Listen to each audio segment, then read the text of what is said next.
A very good morning to everyone present here. I request all the participants, audience, and the jury members to turn on their camera so that we can start with the final jury session. It is my absolute pleasure to welcome you all to the final jury session of Architopia 2.0, a global celebration of creativity, innovation, and architectural excellence. A warm welcome to everyone present for the final jury session of the International Design Competition Architopia 2.0, organized by Discover Arch. We would like to extend our sincere gratitude to our knowledge partners, the Grid Architects, the HSC Design, and IIA Kapurthala Sub Center, whose continuous support and collaboration have helped us elevate this impact of the initiative. Discover Arch is a creative education platform dedicated to empowering architecture students across India and beyond. Through curated competition, creative workshops, academic resources, and expert led initiatives, Discover Arch aims to bridge the gap between academic learning and professional exposure. With a strong focus on student growth, innovation, and design thinking, the platform provides opportunities for young designers to showcase their talent, learn from industry leaders, and build a strong foundation for their architecture journey.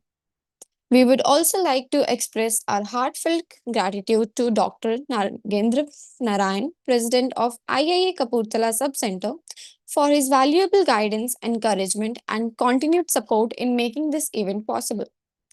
Architopia 2.0 invites architecture students to explore the idea of a dream dwelling house that goes beyond walls and roofs to become a reflection of personality, lifestyle, values, and aspirations. This year's theme encourages participants to design a house for a person or a personality of their own choice. Before we introduce our distinguished final jury panel for today, we would like to extend our heartfelt gratitude to the esteemed academicians who dedicated their time into marking all the entries and selecting our finalists. We are very thankful to Dr. Naresh Chatwani, who is the head of department at IDEA in this university and a distinguished academician, researcher, and mentor dedicated to shaping the future of architectural education. Architect Himmat Bhatia, professor at Lovely Professional University and a distinguished architect, educator, and mentor who is dedicated to advancing architectural education and design excellence. Architect Shailesh Patel, founder of Studio 9 to 6 and assistant professor at SVIT Vasat, an architect, educator, and a mentor dedicated to bridging academic excellence with professional practice. Your thorough evaluation and expertise have been instrumental in bringing these incredible projects to its final stage. Thank you so much for your hard work and support. Now, it's my pleasure to introduce our distinguished jury panel for today's experts who bring exceptional experience and insight to the events.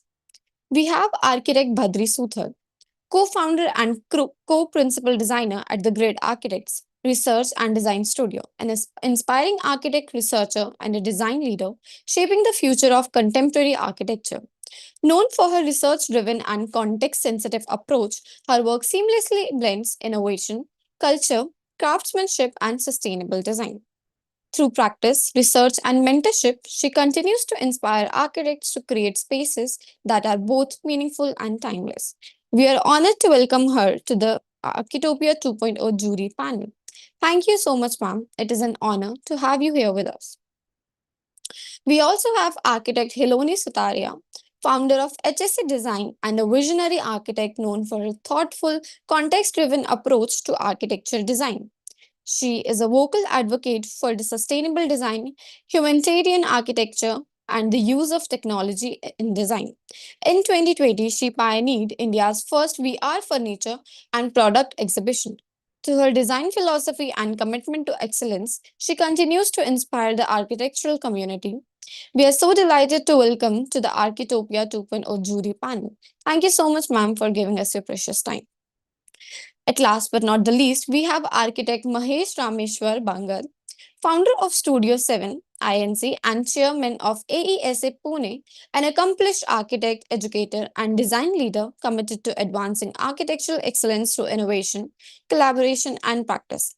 With extensive experience in architecture, design leadership, and professional development, he has consistently inspired the architectural community by promoting creative thinking, responsible design, and industry engagement.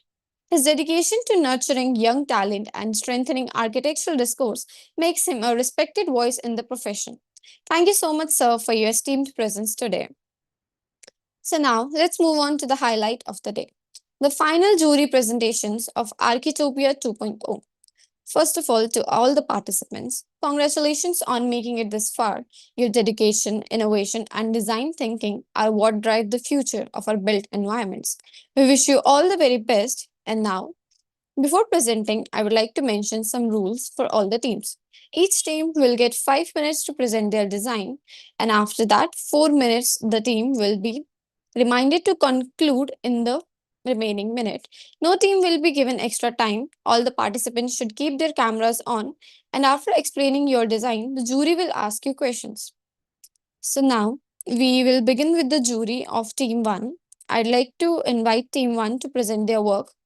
Again, you will be having a total of 5 minutes to present, and then you'll get a reminder, and you might have one more minute to wrap up your session.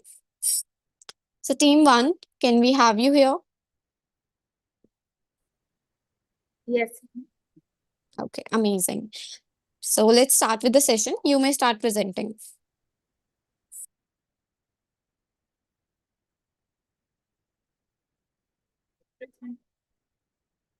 Is our screen visible?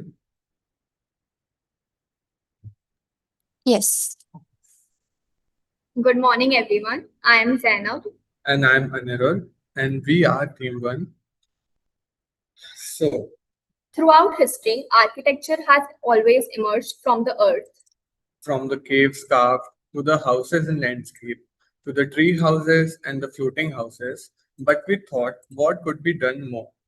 While exploring the unconventional dwelling, we came across Howard Rock, the main character from the book The Fountainhead by Ayn Rand, and his philosophies.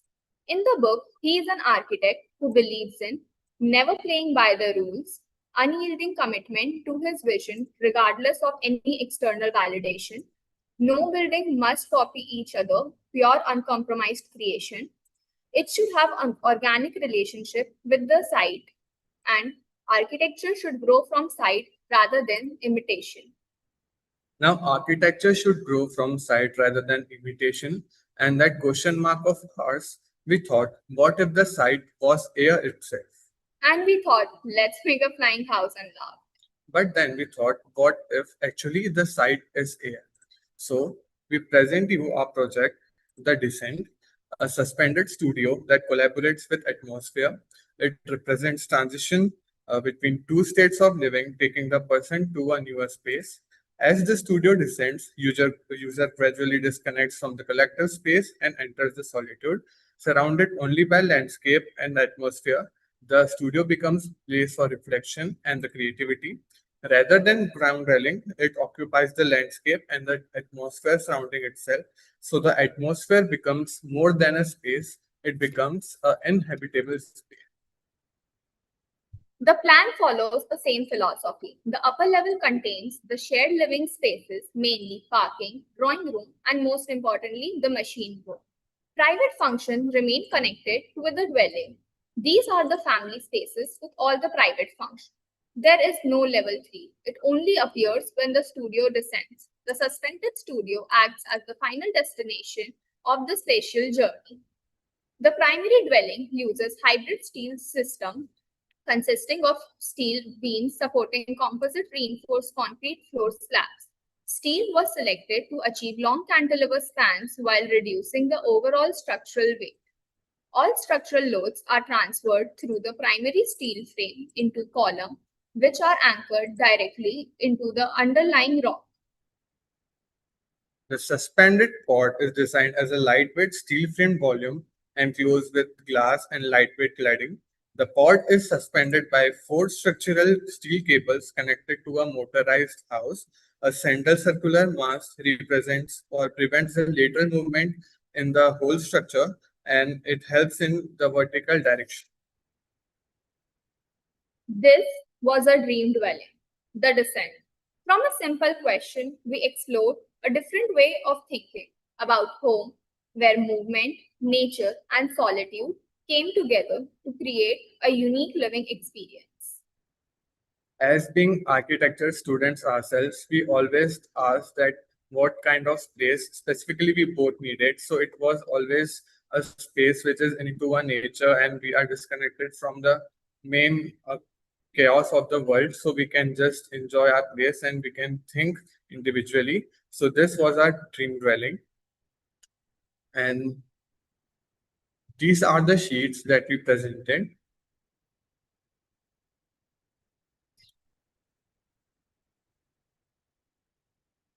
Thank you for your time and we are This was open for the questions.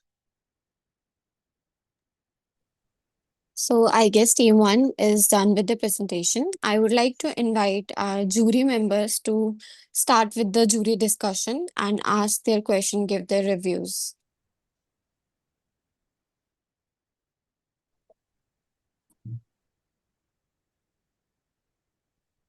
Hi, really nice presentation. I really like that you guys have thought very thoroughly about the structure and about how you're addressing your cantilevers. Um, I want to understand one thing. You mentioned that your client is Howard Rook. Can you tell me a little bit about um, how have you designed this house to suit his living or his philosophy? Or imagine you are Howard Rook for one day. Why would you want to? I understand that this is something that you would want to live in, and I understand why living in the nature, etc., is something that is alluring to you. But why would Howard Rook want to live here? Well, while reading the book, The Fountainhead, we came across the philosophies which he believed in, and he was a really individual person. And therefore, the site we have chosen is also based in New York, where he used to live.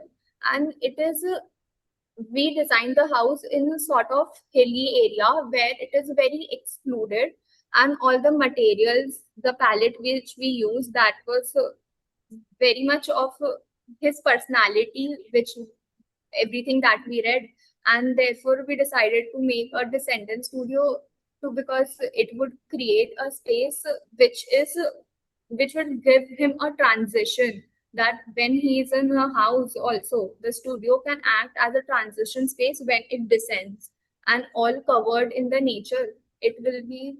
Because he, as we studied the book, he was kind of the person who would spend hours and hours working in his studio without minding about the whole world. So, therefore, to give him that space that he's in another world or a newer space for his personality, according to his personality, we thought of the site. Okay.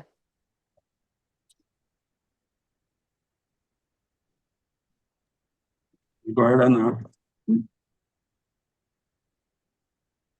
can you hear me? Yes, sir. Yes, sir. Yes. So I understand what ma'am asked you about the personality getting reflected in the building. I'll ask you a little technical question. You are expecting this building to move, and you have sort of conceptually taken care of the motor system in room number 4, if I'm not wrong. What actually happens in this room number 4 otherwise? So, can you repeat? It wasn't audible. Yeah, room number 4, Hmm. where the system works. Yes, sir.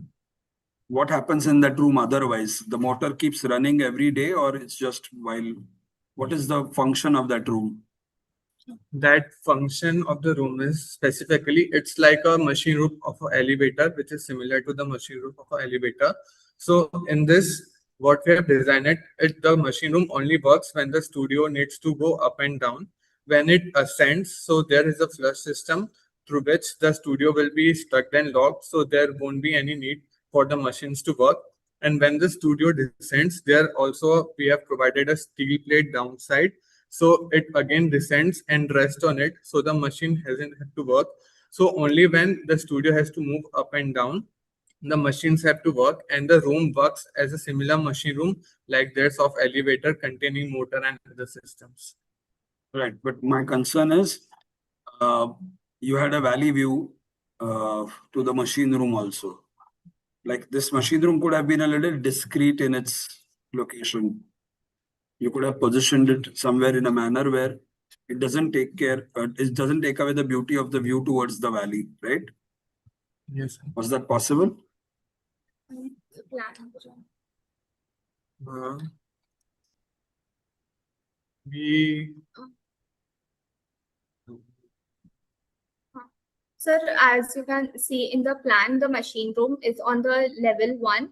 So in the level 1, there is only the drawing room and the machine room. And the fifth thing that you can see is the balcony. So actually the view is from all the sides. So machine room is not exactly like it's not being the view is not being compromised because of the machine room. And secondly, being the hilly terrain, if we would have shifted the machine room backside, so the idea of suspending the studio might fail because then it would just collide into the hill, which is close to it. So it just being separate from the hill, and there isn't any like security issues. So the machine room was placed towards the hillside. That is the whole reason why you had your sloping roof towards the hillside, right? Towards the roadside to Yes. maximize the view outside. Yes, sir. Okay. And one more steel, the steel that you have used, have you detailed out what sort of finish you would give it to it? Because the kind of weather systems that are there, this is going to be affected by the moisture that is there in this piston effect is going to be affected by the moisture in the environment. So how are you going to treat the steel, the aluminium, the exposed concrete? So we haven't thought a lot on that, but on the basic note that we thought for the studio, we would be using the aluminum only, and we would provide normal waterproofing on both the concrete and the aluminum material which we are using. So for the studio also, we thought because it's a kind of cold region, so we would be using a lightweight steel structure with both aluminum and with air gap, and inside another panel, so to keep it warm also and to little bit prevent it from outside environment. And insulation is thought of. Okay. All right.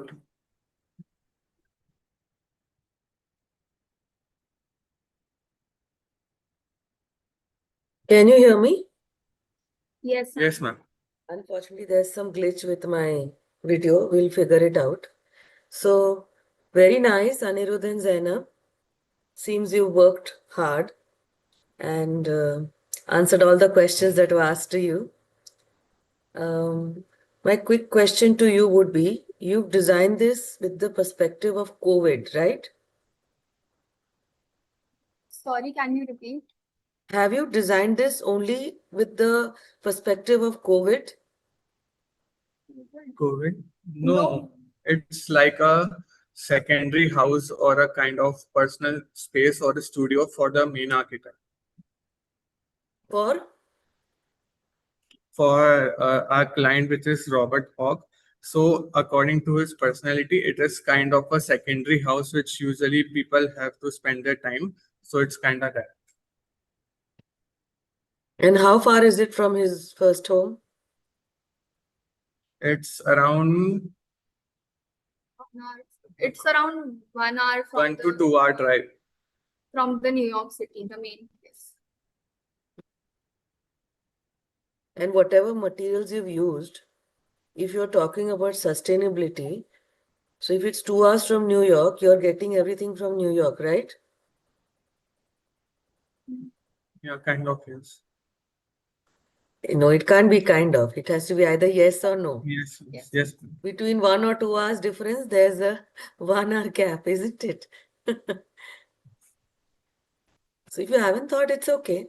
So my question is, when somebody is not there and you have these kind of cable connections and systems in place, how do you figure out whether it's going to work when you reach there? Is he operating it remotely where he lives? I mean, have you thought of all this? Pictures look beautiful, You've thought of your planning, your movements of circulations, very nice. But yeah, my practical question would be, how is he going to look after all this? If you haven't thought, it's okay. It's just came to my mind and I thought I'll ask you. Yeah, So we haven't thought much on that, but it was like if this is the place he would be visiting frequently, so there's a what very would be less the frequency? frequency, maybe it Maybe in the all like the weekends. Then Zainab, everything is kind of and maybe. है ना? Be confident, don't worry. We're not going to roast you here. We're also like you only. Isn't it? so जो basic. है मन में अच्छे से बताओ. No problem. Take a minute, think and come back.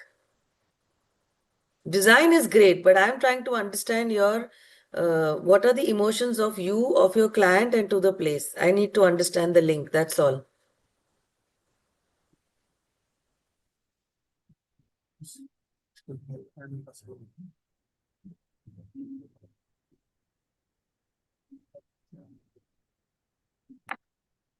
Can say that. He used to have been facing the-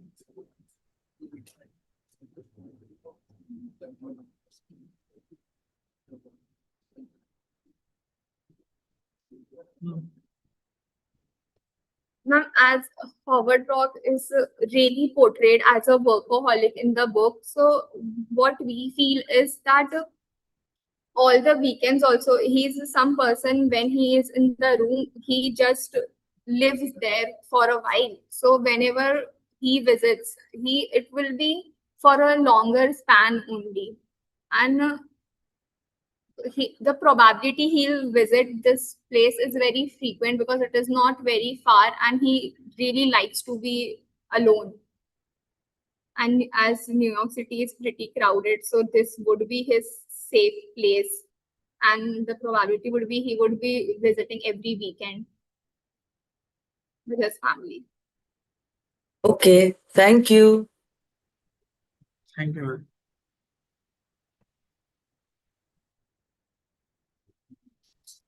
Thank you, everyone. That concludes this team's presentation and discussion. We'll now invite our next team to begin with the presentation. Team 1, thank you. Great work. Team 2, please turn on your mic and start presenting.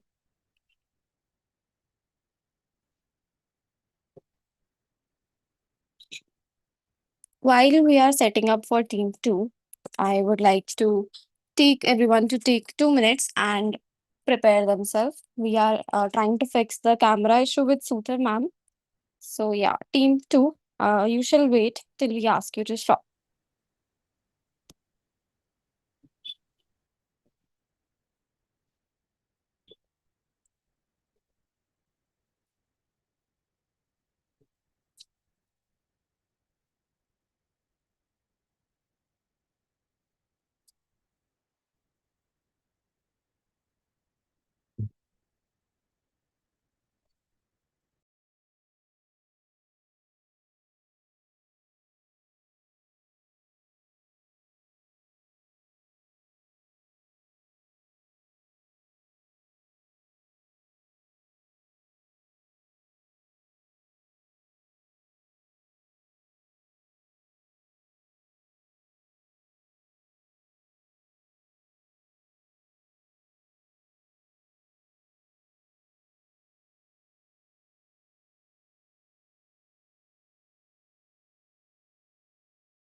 Okay, I'm back, but my video is still not working.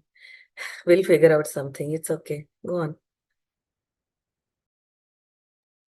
Okay, so now it's time for team two to start presenting. You guys will have 5 minutes to present, and after that, I'll give you a reminder, and then you have 1 more minute to wrap up your session.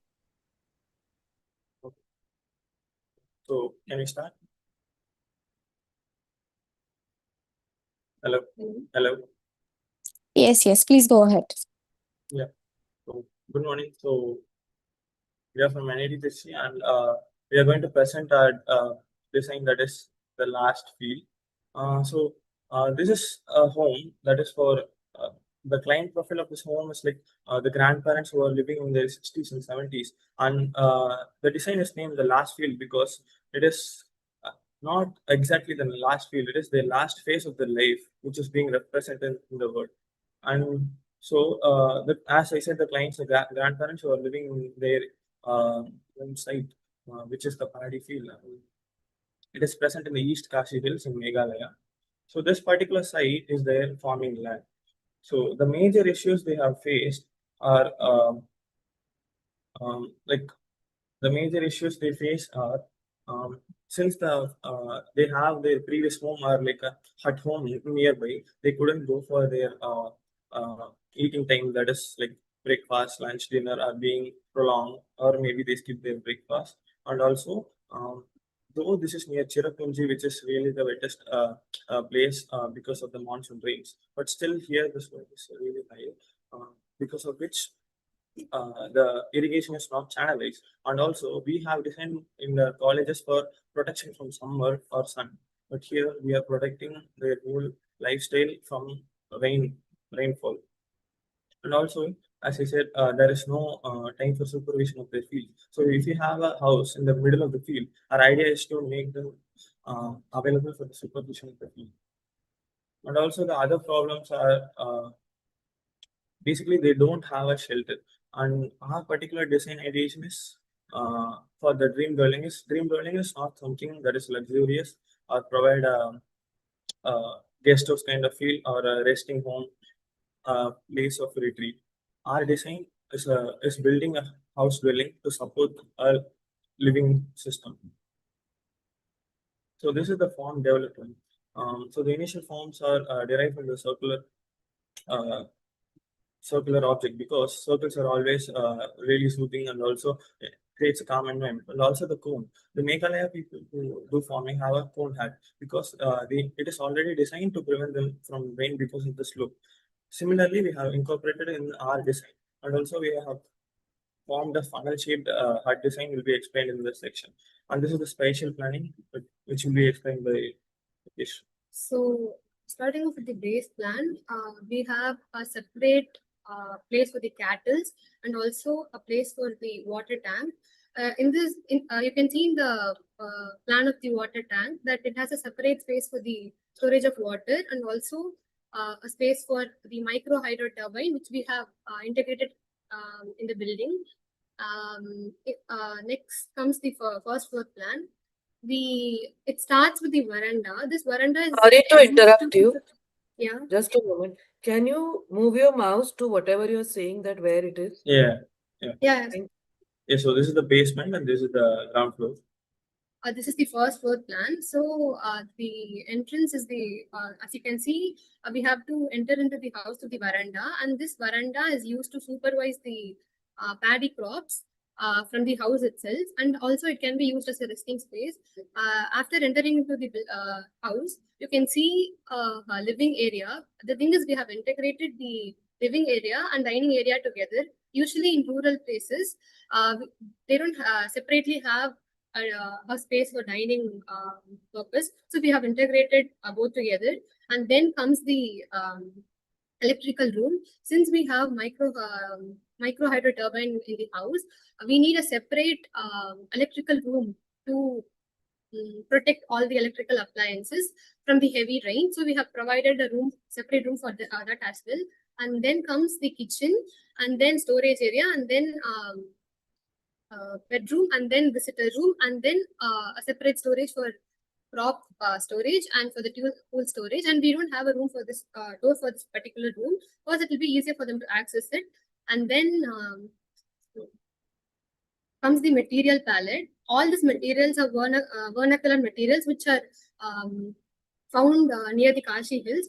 Starting off with the hatch. Hatch is used both in the roof and also in the walls for the thermal comfort. And when it comes to the bamboo, it is a primary material which is used for the roof and walls. And then comes the timber. Timber is used as a structural support for the base above the foundation to hold the whole structure together. And then comes the reed mat. The reed mat is used for the flooring. It gives good thermal comfort and also the smell, and also it prevents the smell which comes from the cattle below the ground. And Guys, then 5 minutes are over. I'll ask you to wrap up within 1 minute. okay then. Okay, so like this is the mechanism of the dwelling. So the micro hydro turbine is primarily used for the cause that we are not only protecting from the rain, but also we are utilizing the rain, because here we can't utilize sun for the sustainability process. So we are utilizing the rain in order to have a irrigation system channelized and rainwater being stored. And our impact of design is Sustainability, thermal comfort, and it made the life easier for the user. And they are self-sustained cause. They have a separate garden to grow the vegetables and all that. They also have the biogas plant, which helps them to produce the gas, which can be later used for the cooking. And also it has natural harvest, rainwater harvesting system. so. This design primarily focuses them not to move elsewhere to escape from their surrounding, which is not really good for them to stay. So we are creating a surrounding where they can rest for the entire life and enjoy the last phase of their life. That is incorporated with the heritage, occupation, and also about the ecology, and also the memory they had about their ancestral land, which is not to be left without cultivation. And also these are few calculations which we did using the micro hydro turbine. They have a monthly average rainfall of 970 mm. And then the power generated due to the micro hydro turbine per year is 381 kilowatts per hour, and the consumed energy from it is 288 kilowatts Thank you, per hour. team. We appreciate your presentation and the time you've invested. The time is over. Now, I'd like to invite the jury members to start with the discussion.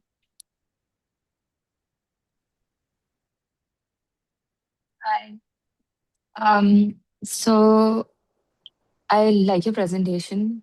Really good thinking about the materials.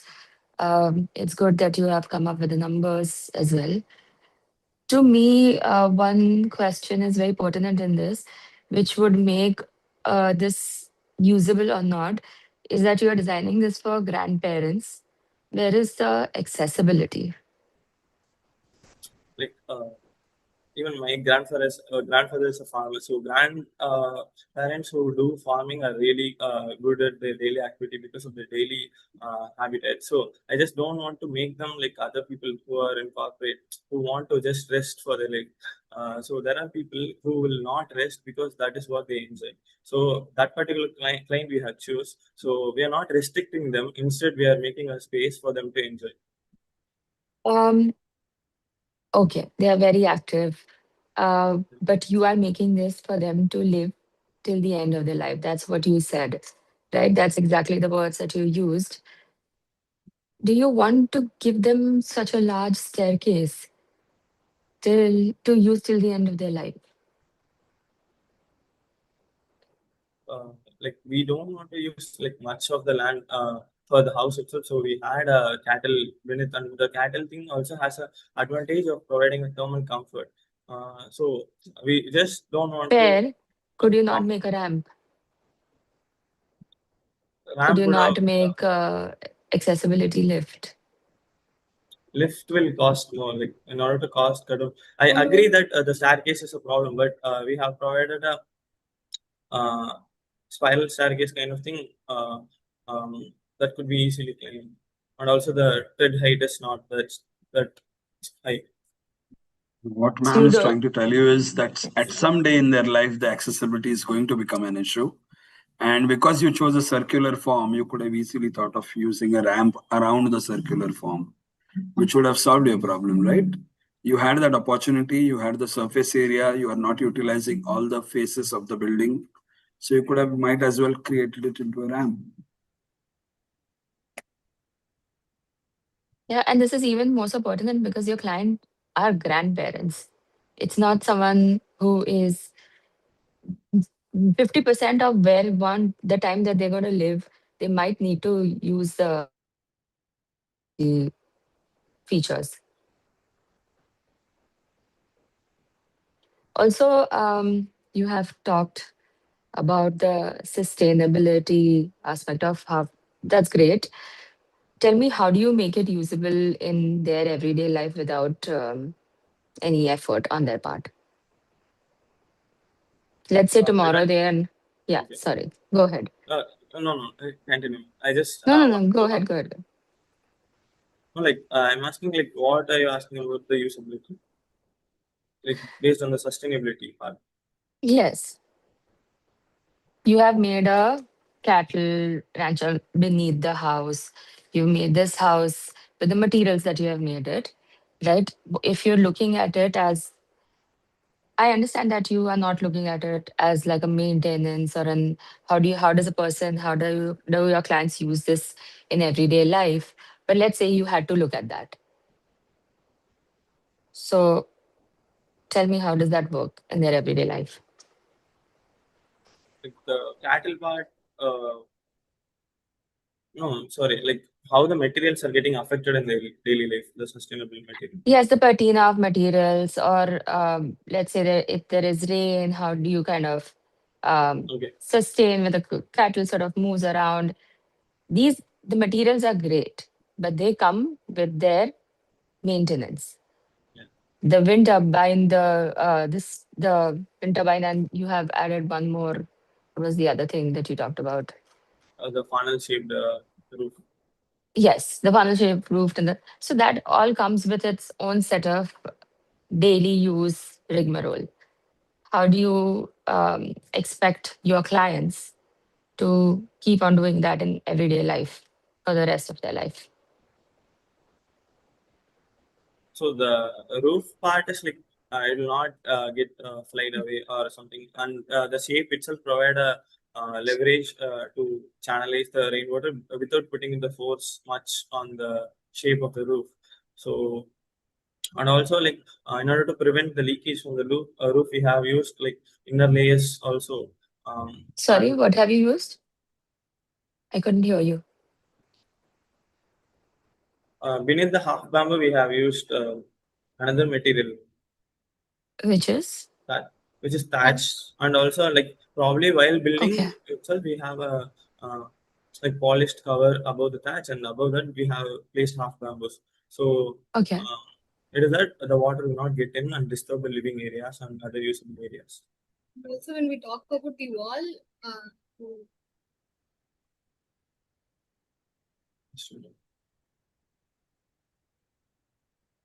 So it's not getting. we have used a straw layer in between, a thick straw layer, and a reed panel. And we also used the mud plaster to hold like half bamboos on both interior and the exterior part of the wall. This So thick that layer of the roof is primarily for providing thermal comfort also, and also prevent the disadvantages of using sustainable materials in the maintenance. Okay. All right.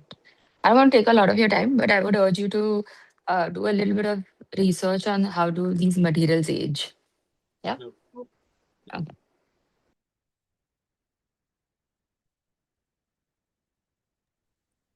Any other questions from other jury members?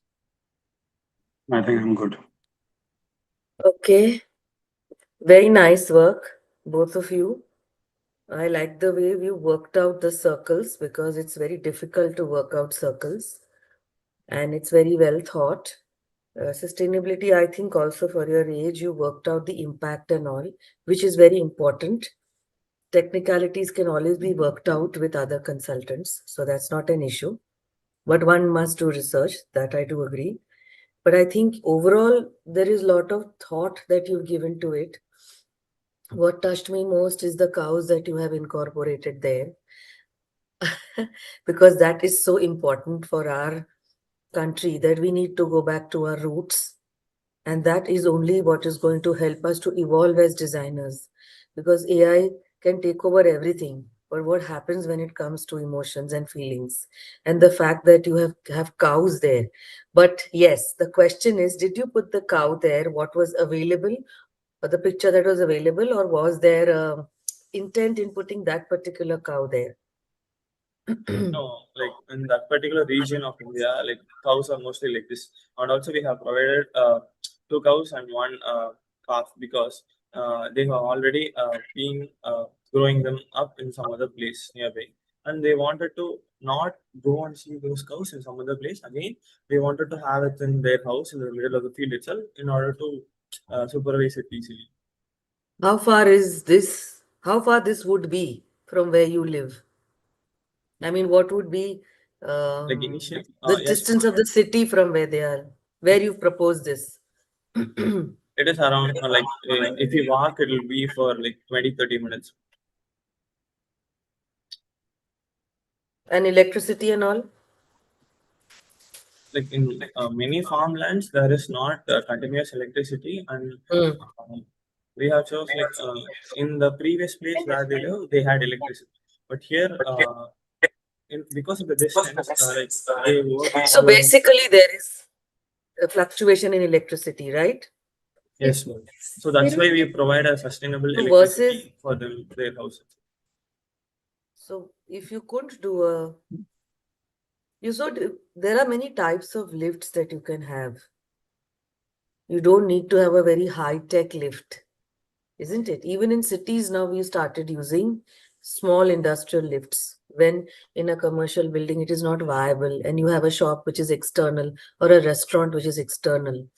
So you should think about it. It's not very expensive. And you can also assemble it and make it on your own. It's not tough. Won't occupy much space because versus anything else, you'll need span in meters. And that is not something that you will have to do when there's a small industrial lift to it. But good work. Thank you. So I guess we are done with the team two. Great work, team, and thank you to jury members for the insights. Now I'd like to invite our next team, team number three. Welcome, and before you start, could you please introduce yourself by sharing your names and the year of study you are currently in? Once you've introduced yourself, you shall start with the design presentation, and you'll have 5 minutes to present your project with, and I'll give you a reminder at 5 to wrap up. Hello, am I audible? Yes. Myself, Raghav. I'm from Rachna Sansad's Academy of Architecture and I'm currently studying in fourth year. So myself, Omkar Ambekar. I am in fourth year too, from Rachna Sansad Academy of Architecture.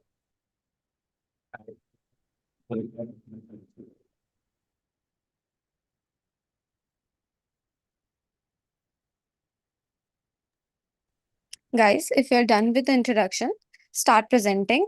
As you start presenting, your timer for 5 minutes will start. Hello everyone. So the project we are presenting today is Shilpagraha. So what Shilpagraha actually means is a space which is a living studio for archaeology and sculpting. So the idea was to have a living museum of art and livelihood. The site that we were catering was situated in Hampi, within the context of a Vijay Vithala temple near Tungabhadra River and a small ancient bridge. As we can see the site images over here, the site is located in between trees and surrounded by all sides. The context was really culturally rich and ecological. Uh, as you can see in the graphic, there is the Tungabhadra River, the context of Vijay Vithala temple, and the shaded pathways and how the tourists enter the space from the Vijay Vithala temple. The client that we were dealing with was an archaeologist, a sculptor, and a conservationist who worked in the fields of research, creative documentation, community-driven works, knowledge and education, and conservation. So the proposed residence in Hampi is envisioned as a climate responsive, sustainable living museum that reflects identity, livelihood, cultural legacy of Chola sculptor and an archaeologist. The site was a site had existing trees, river edge, and historical context. The idea was to have a central courtyard and rooms placed around it, and how the interaction happens between the user and the indoor outdoor spaces. The activities that would be carried out in the studio and the living space were restoration, conservation, workshop, and study archaeological artifacts. The dialogue between the architecture and contemporary construction was the idea that we established. The house celebrate five natural elements, that is earth, water, wind, sky, and light, through the architecture, through the landscape. The client's requirements were to have a living space, accommodation for tourists, and a studio that would be used for study of archaeology. The idea was to have multiple idols that could be presented through architecture, through the narrative journey. So this is what we found in the around context, that there are multiple idols and multiple carvings that are being done, that are being restored in the Hampi area, as it is uh, a site which is at this UNESCO World Heritage Site. So this is the mood board that we are catering to, the idea of how we wanted the space for the tourist, how the client wanted his space to be. There are use of earthy materials and contemporary materials, with including brick and earthy materials that we have used. The material palette, as we can see here, includes Geru plasters, different type of timber, but basalt stone, terracotta tiles, and smooth finish concrete. The vegetation that we catered was the native vegetation which we used in the around the house to kind of establish sustainable living. The idea of sustainable living was brought into picture to have a space that could cater the user itself. There were ideas such as water conservation. There were vegetation that was planned which could directly grow and sustain the living. On this basis, the project Shilpagraha was introduced. Uh, as we enter the site, there is an entrance space which has a kund on the left side. We enter the outflow space, which is an interactive space which has seating and a kund towards the right side. As we enter into the foyer space, which has shoe rack and storage and seating area over here. As we enter the living room, we have a courtyard towards the left side, and this and a central courtyard which is known as Brahmastal, which is placed in the center of the house, which has a water body, which has direct interaction to the dining space through windows. The kitchen is situated on the left side of the dining area. So the dining area and the Brahmastal become center of the house, which is for the interaction. There is a WC, which is a powder bathroom and a utility area. As we enter here, this is the master bedroom, which is for the archaeologist, the main archaeologist, the dressing area, bathroom, and a reading space, which is a double-heighted space situated near the staircase. As the user moves upwards to from the lower level to upper level, he can also peep into the what is happening in the reading space. So the space was planned in such as it becomes a soothing space, or it becomes a calm space. So that it was placed on a side where there was a vegetation. The compound wall was also planned in such a way that the natural airflow happens from the outer space to inner space. There was a glass wall which was proposed on this side, the western side where the river was situated. So direct view from the indoor spaces or from the backyard garden could be established. There were also some angular views based on this side. So there was a community interaction which would happen in the stepwell amphitheater area and the studio sculpting area. This could be used by the community for gathering or for exhibit. So there was a space planned. There was a void planned over here which could give the direct view of the river and the landscape over here. The water storage tank was the existing water well on the site, which we used as for our water conservation wala thing. There was a STP plant in the southwestern side of the structure, so it could treat the waste which was generated. A vegetable garden, as I said, it could sustain the vegetation and the lively growing of the people residing over Team it. 3, This is the upper 5 minutes are over. Please wrap up in the last 1 minute. This is the upper floor plan, which has a bedroom, a homestay, and similar amenities, and the studio extend to the upper part. This is the section which shows the interaction between indoor and outdoor spaces. This is the isometric, which shows the form of the structure. These are few renders which we will run through the overview of the structure. This is the entry and the foyer area, the Kund space. This is how the interaction between the contemporary and the materials happen. This is the landscape area, the communication of materials, the living space, the courtyard near the living, the dining area which arches, the bathroom, the living rooms on the residing rooms on the upper floor, the community stepwell, the sculpting studio which we will see in the next render. This is the sculpting studio which uses glass blocks. This is the meditation area on the mid landing of the staircase. This is the back side of the backyard. This is a construction drawing which shows the use of pillar slab which was done, and the meditation area which cantilevers on the back side, and the use of terrace gardens which was done. This place. These are the elevations of the structure, the west elevation and the eastern elevation.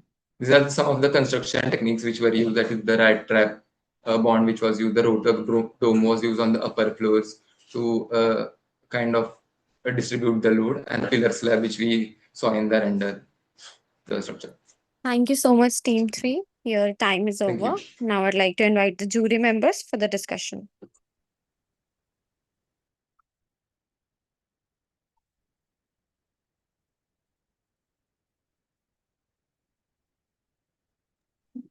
First,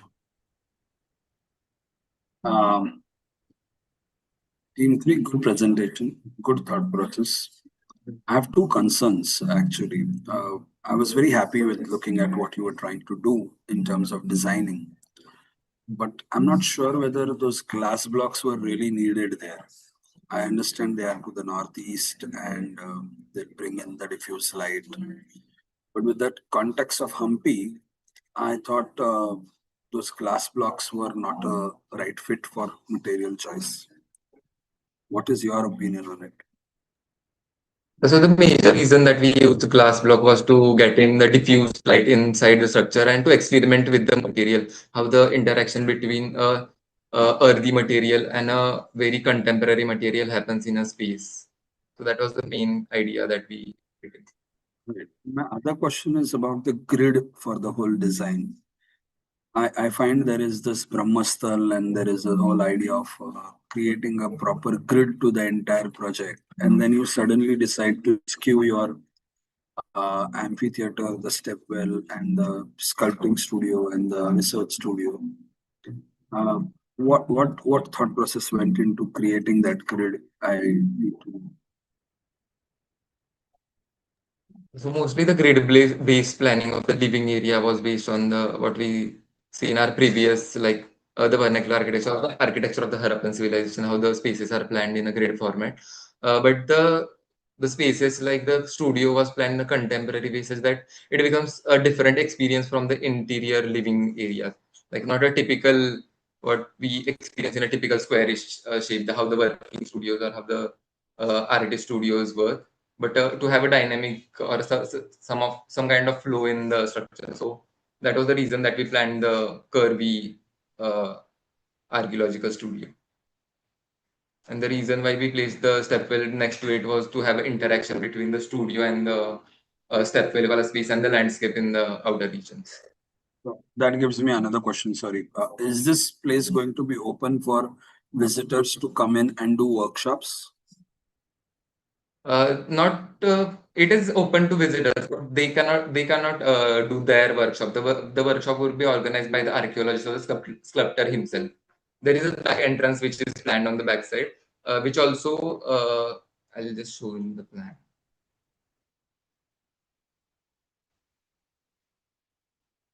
Yeah, over here. So this is the back entrance which will be used by the pedestrian or the users. So this is the main space which will be used by the users of the community. There is a plantation which is done over here, which restricts the users to get into the private spaces of the house. This is from where they would enter, they would engage over here. There is a closure which could be closed over here as there is community interaction. And the community could only be in this area. Raghav, what do the other jury members?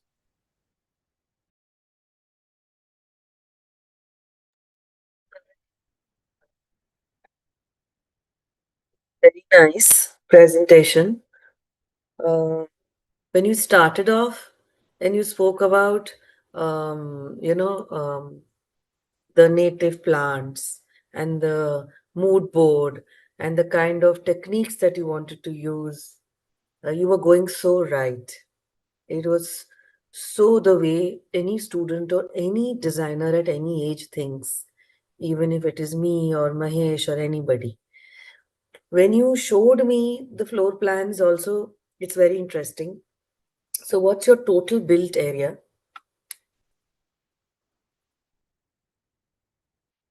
The total built area was, I guess, around 1300 square meters.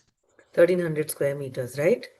Yeah. So how many people do you think at a given point of time would be there at Ek Saath? It would be around 7 people residing in the structure, like efficiently, 7 to 8 people. Square meters and only 7 Sorry. people. Yeah. Mm-hmm. The major Okay. space was used in the studio spaces. And they're archaeologists. So I think there would be a lot of safety measures also to be taken. Yeah. What are those?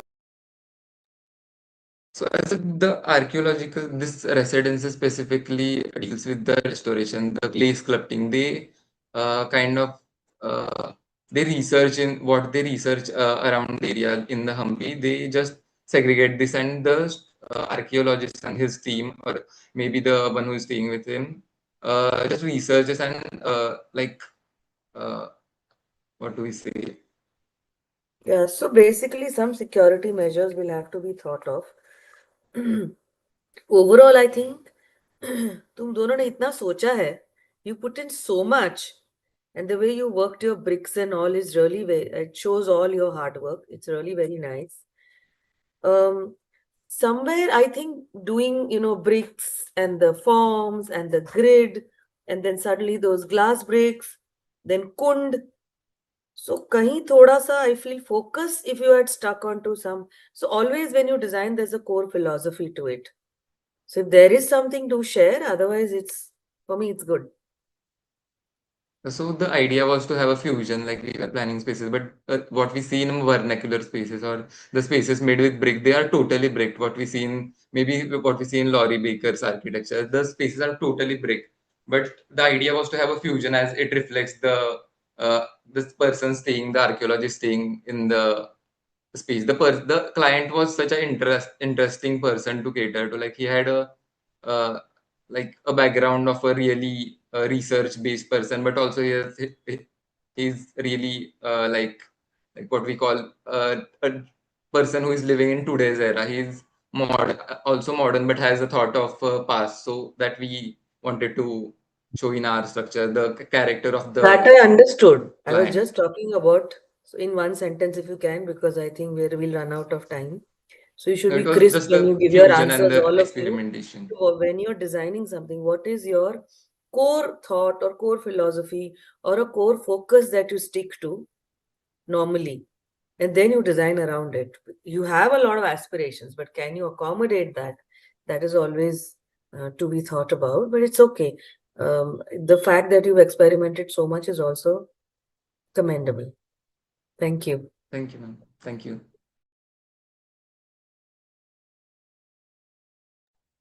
Yeah, I just want to quickly say that really good presentation. I like that you are putting so much effort into researching not just about like construction methodology, about the landscape that you're using, the vegetation that you're using. I disagree with certain aspects of the planning or any sort of, some of the materials, but I think it's good. It's a lot of good effort and appreciate the effort that you have gone in so much detail. Yeah. Thank you, ma'am. Thank you, everyone. That brings us to the end of this team's presentation and discussion. We'd like to welcome our next team, team number 4.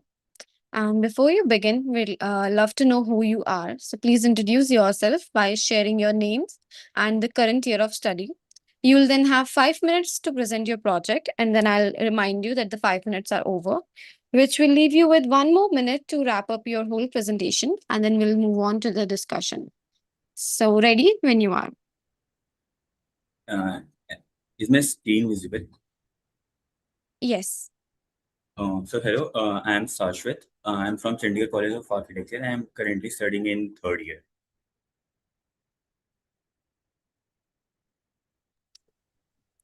Welcome, Sashwat. Please start with the presentation.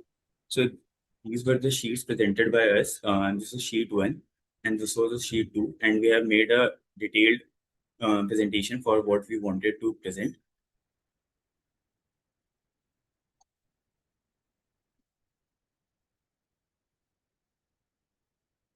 So we named our we named our design was Zenith. So what Zenith means that it is a conceptual paradox that embodies a poetic paradox while traditionally representing the highest point in the heavens. This architecture brings the rhythmic order and geometry of the universe down to earth to serve as the retired astronaut ultimate earthbound grounding key. So was a client was he was an astronaut who has retired due to several reasons. Actually, he was not very old. He was a young architect working at ISRO. But the major problem he occurred was a SANS problem, SANS. So this problem occurs when you generally go into space. This is an eye disorder which caters to a partial blindness. So this was our client brief who wanted a house that feels home for him. So for him, we used a initial technique for the designing. The site for which so site was in Kunnur, Tamil Nadu. So Kunnur, the reason to choose Kunnur was that it has a microclimate symbiosis. The main reason was if a person is suffering from a SANS disorder, he needs to be survived in a location where the climate is very uh, microclimatic and very moderate temperature. So that was the reason just to choose the site in Kunnur, and also Kunnur is also his home and his personal space. So we decided to go with Kunnur. The main concept was that we go in the circular form, circular planning, and the circular form is covered by a Venetial dome. Venetial dome is a very uh, good construction technique which helps, which is very sustainable also, and it's a very easy technique to design. We go for a inverted fulcrum. That's the skylight we used. We used thermal bricks and tactile wall shoreline that goes all along the wall. So this was a initial technique. So in generally, what happens in a initial technique is that first a large balloon pneumatic structure is made, and after making that, rebars are included on that, and after that, concrete is sprayed over them, and with time, when it's get dried, the balloons is popped out and removed from the structure, making it highly sustainable and highly functional. This design initial technique was a very eco-friendly dome-shaped concrete structure, and this is a pneumatic form, and it was formed by Niccolo Bini, who is also patent this style and working on it all along the way. And one of the very famous house which has also the same structure is the house of Robert Downey Jr. So this was our plan, and this is the exploded view. What we did in our planning was this was the main central area from where the entry was there. From here, the right side, it has a living room integrated with a sitting, and after that, the sitting we have an entrance for his private bedroom, attached washroom, and for that he also has a neurophysical studio. After that, neurophysical studio, we have from the living room, we can enter to the guest rooms, and guest rooms we can go to the outside. And from the main circulation, we can also enter guest room from the main circulation also. And then just adjacent to the neurophysical studio, we have also the office of our client. And in the center, we added a audio library for our client because he is also partially blind and he's also bookworm, so he can listen to listen to his favorite books. We also added shaded canopies in the mid circulation also, and this is our exploded view.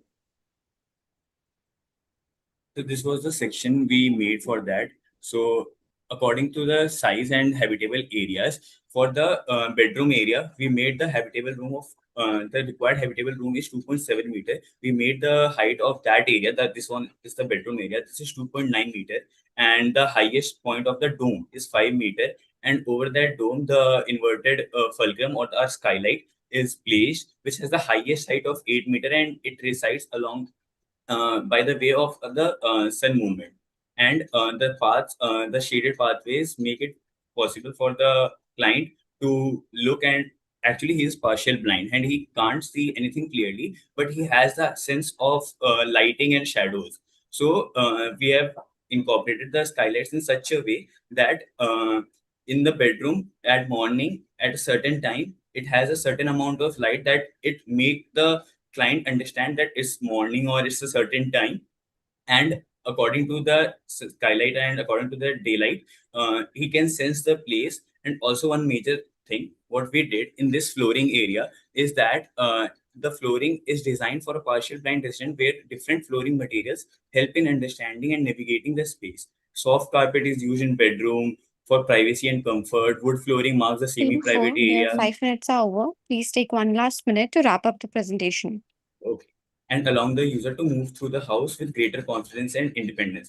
We actually wanted to make this house for him that it felt like home because he had done so much thing for a country and in a perspective way. So we wanted to make him feel that this house belongs to him and not something what he could live, but he this place to feel like his home and his own private area. And also we made a guest bedroom for the main reason for incorporating a guest bedroom that many friends of him, his colleagues used to visit him. So that's why we incorporated a guest bedroom. And in the center, there is an audio library with shaded canopy along the four side. Thank you very much.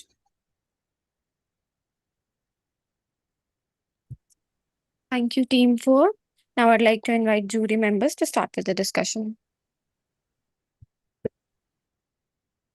Shara, you've thought a lot, and especially doing something, a structure like this. So, two things I would like to know one is there any technical drawing for the kind of construction that you're thinking of doing that would help us to understand? If there is something, a section which shows how it is made, what is the thickness of the material that you're using, and the age of that material, how, if there are any proven statistics. So, And ma'am, yes, ma'am. second is if you have any research, a background research on the needs of the visually impaired people. Two things. So, ma'am, the Benicia technique, actually, it is a very old technique established in 1960. And this design pneumatic form is actually patented by the Benicia Group and the owner of the Benicia and his son, Niccolo Bini. And what we have shown here is an illustration form of how it is made.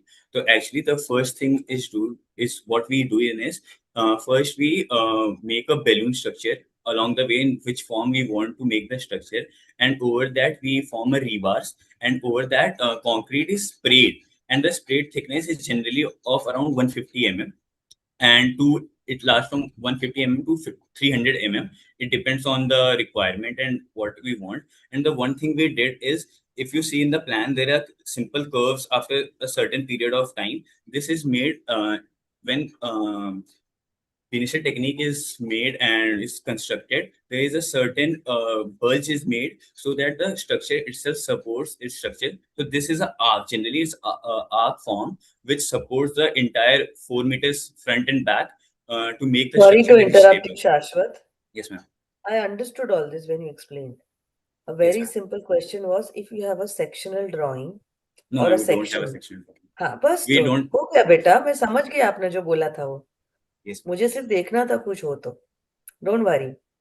Second question was if there is any research on what visually impaired people need. If you have done, share. Otherwise, it's okay. Ma'am, we haven't incorporated what visually impaired had in No, sheets. I'm not asking what you've incorporated. That I heard you. Yes, ma'am. I'm asking, do you have any research to it? Or did you meet any people? Or did you do a survey about them?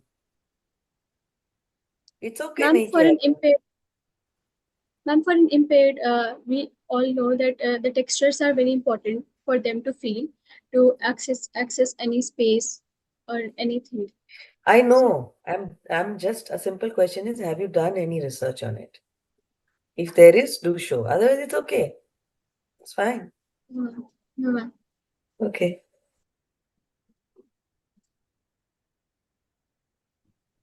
Ask quick one question. I understand you dealt with this conceptually at several levels.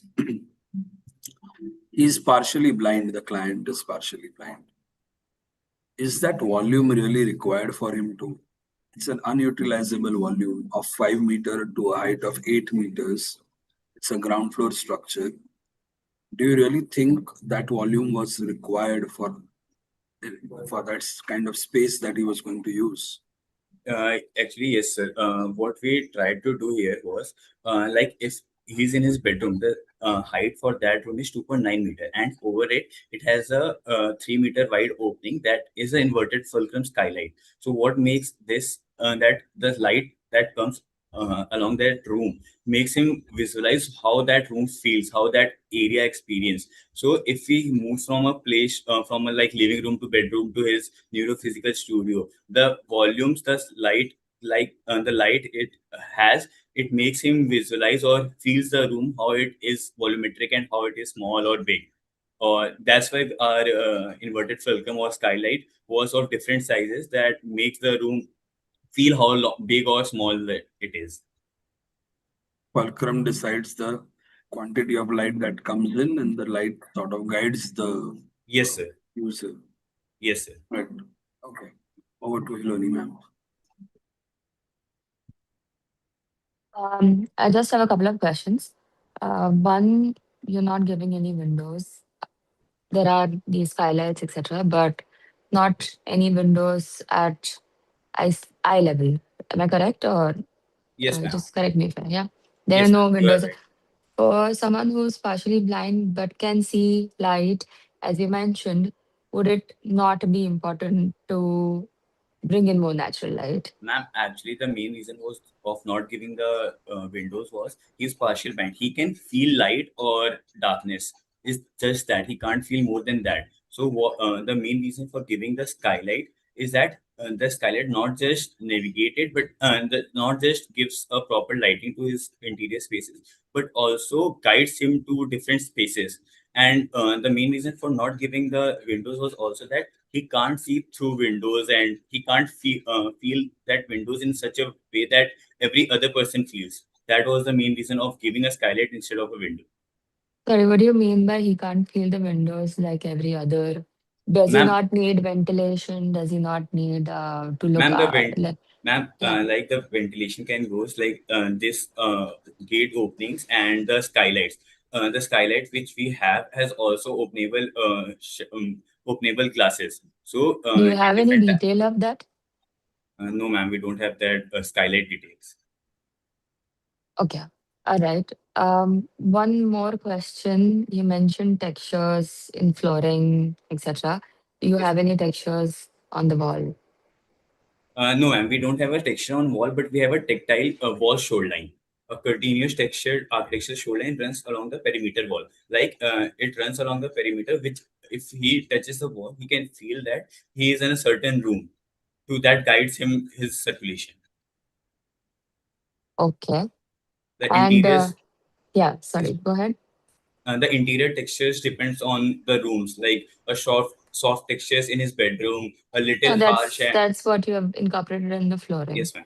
Yes, ma'am. I'm asking more about the tactile textures which you have at your, you know, level of your That's hand or yes. yes, ma'am. Yes.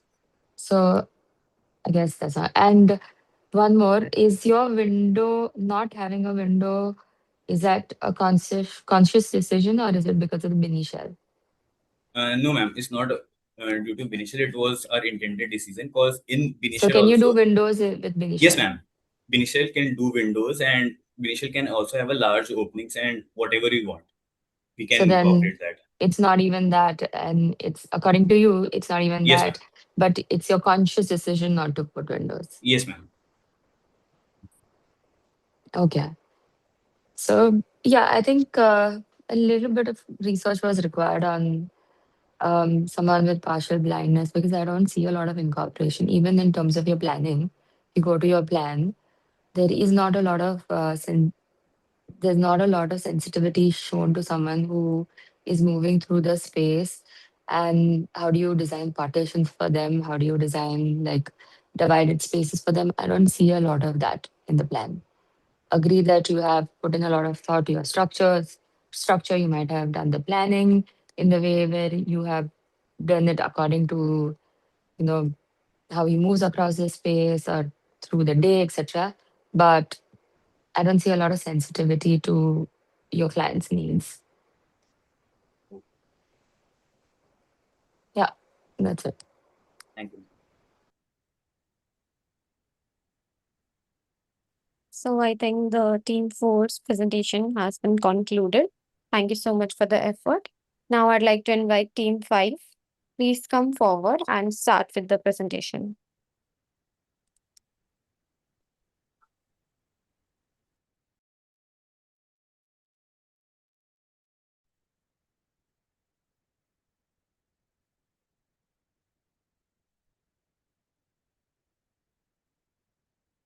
Good morning. Am I audible? Yes, you are. Okay. Good morning to all the members.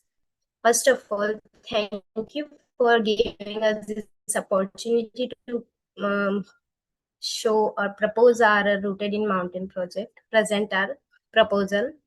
Myself, Tanisha Ved, and she's teammate Archita Mahajan. So before explaining our design, I would like to share the inspiration behind it. Apart from an architecture student, I'm also an artist. I really love and enjoy doing painting and exploring traditional art forms, natural materials, and I believe that they carry a unique cultural identity and timeless beauty. So I personally connected with both these fields, and I understand how important is nature for creativity. So we choose Nagar as our site. Nagar as it gives everything as an architecture and artist needs. The mountains give inspire in creativities. The mountains give peace, and the traditional Kathuni architecture inspire how building work and give a harmony with nature, connect us with the natures. Also, Nagar has a unique artistic identity because it was home to Nicholas Rorich, a well-known world Russian architect artist. His Nicholas Art Gallery continue to celebrate the relationship between art and materials.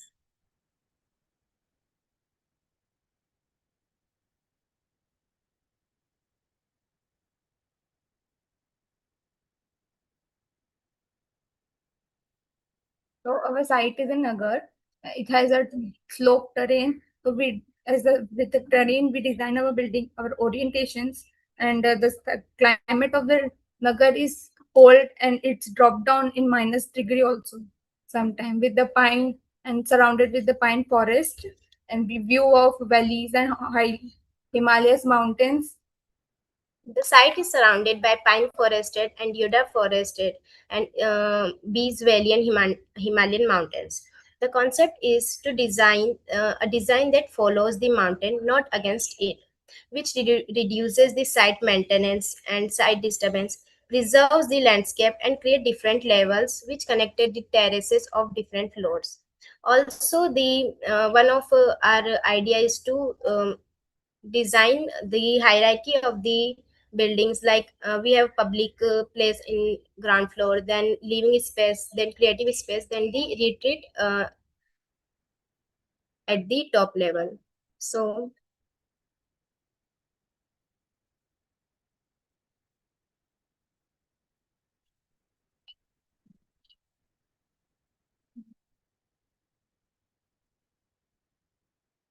So the ground level is a public level. When the visitor comes, that experience the But I'm work not sure if it is without for the same for everyone. Sorry, I'm cutting you, but for me on the screen, the slide hasn't moved. Still on slide one. Yes, correct. We are still on the first slide. I can go full screen mode and then change. It may happen. sorry, sir.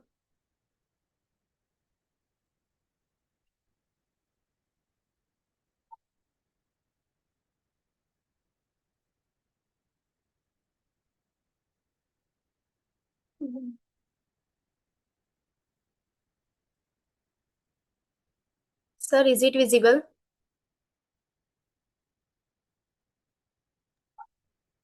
Share No, the it is entire not. screen again. Share the entire screen again.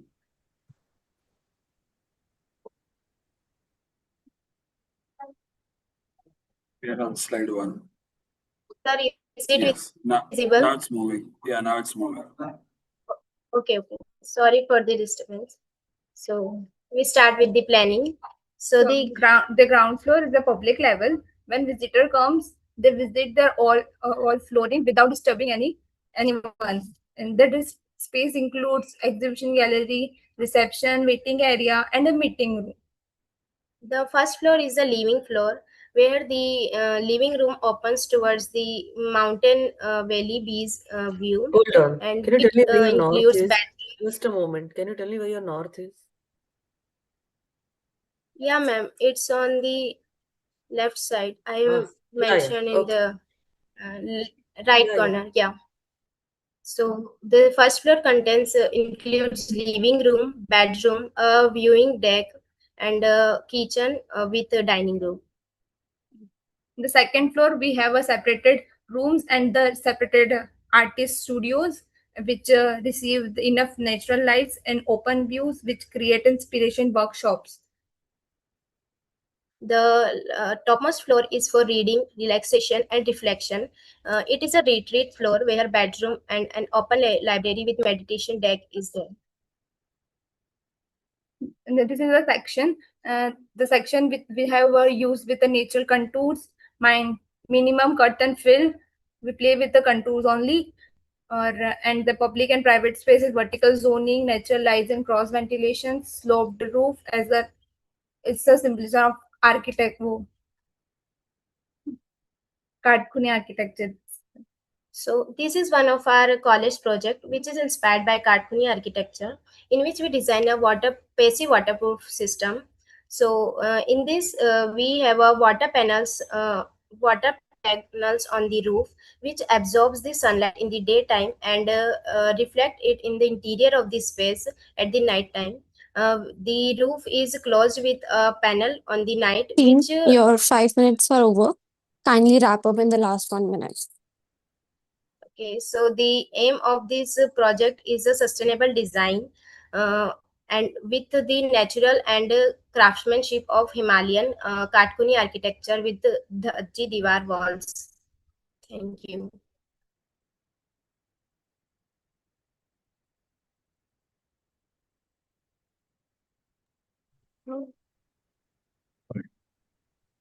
We'll go ahead and ask you. I hope you're done with your presentation, Tanisha and Archita. Yes, sir. Yeah. I was going through your sheets that you submitted, and I was trying to understand when we call it a dream dwelling, what are we really trying to exhibit to the audience? So you said this was being done in Katkuni architecture in the Himalayas, using the traditional construction techniques, traditional material. Um, the layout is very typical on a grid. I think you've used a 3 meter or 6 meter grid for all your rooms. So, what is it that you're trying to exhibit for the audience, for the people to look at?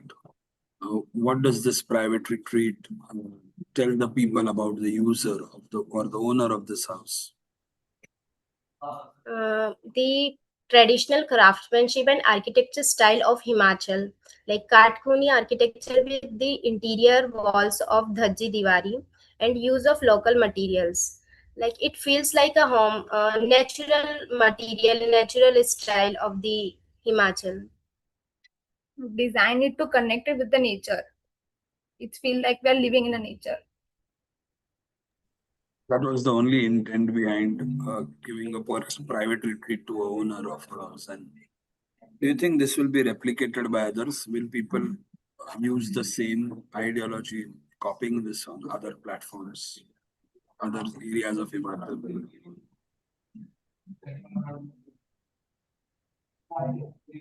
Is it possible to replicate your project? Yes, sir, because it's their traditional style.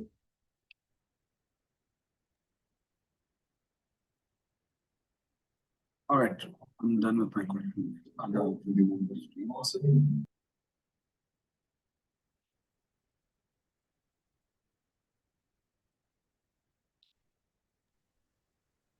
Hi. Just I think, I mean, good presentation. I think you have romanticized building technique to an extreme extent where the thought process or, I mean, planning, okay, but like there is not much exploration done because you have gotten so influenced and so romanticized by this construction technique, which is fair. You can have that preferences, but I wish you would have pushed yourself a little bit more of using this construction tech in this age. How do you kind of give your perspective to it? I don't see a lot of you in it. Yeah. Maybe that explanation could have been there. Thank you. Okay, thank you, Tanisha and Archita. Very nice. Don't hesitate so much while talking. जिस भी भाषा में चाहो चालू पढ़ सकते हो, आवाज में कॉन्फिडेंस होनी चाहिए. काम तो किया ही है ना? Two things I would really like you to tell me. One is, what one line में, ठीक है, what you think is best in this design. And one more thing is you would like to improve if you had a chance. दोनों एक एक line में बोल देना, ठीक है? The living of an artist and architect both can live, work, and enjoy that space. Giving peaceful environment for them and connect with the nature. And the thing we should improve is we can explore more in this traditional style, but design it differently. The style will be same, katkoni dhachi diwar, but we can explore in the form and that thing. We Okay, haven't thank you. explored that much in the form. Okay, thank you. Welcome.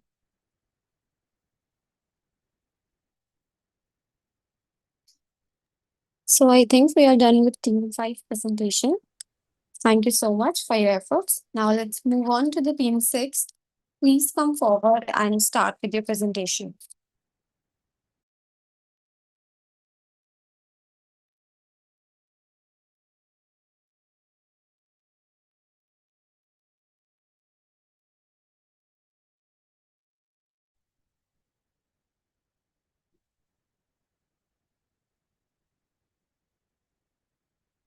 Good morning, everyone. Am I audible? Yes. Okay. And thank you for giving us this opportunity to present a project.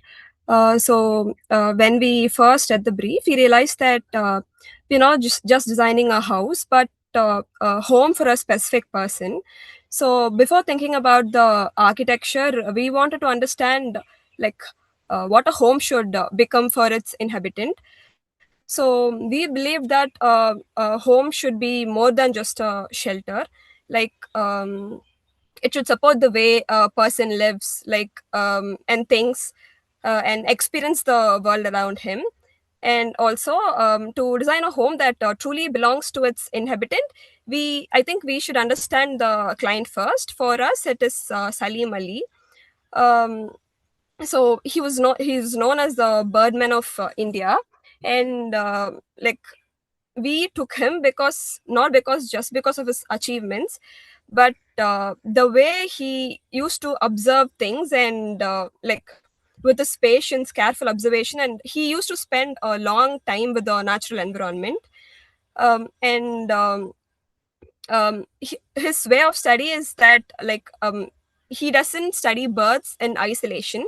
He believed that what to say to understand the bird, we are supposed to look through its habitat and their relationship with the landscape. So this philosophy shaped our way we approach the relationship between the dwelling and the client. um, Yep, and our site is located in Kihim, which is a place which is included in his journey. He has gone through a lot of places that shaped his observation and study. But I we consider Kihim as one of the important thing because it was his first time when he started observing the bird, and In his autobiography, he has like written a lot about the site, saying it as one of the best retreat. And also I think the site is very potential due to its location as well. It is located along the Kongan coast of Maharashtra, and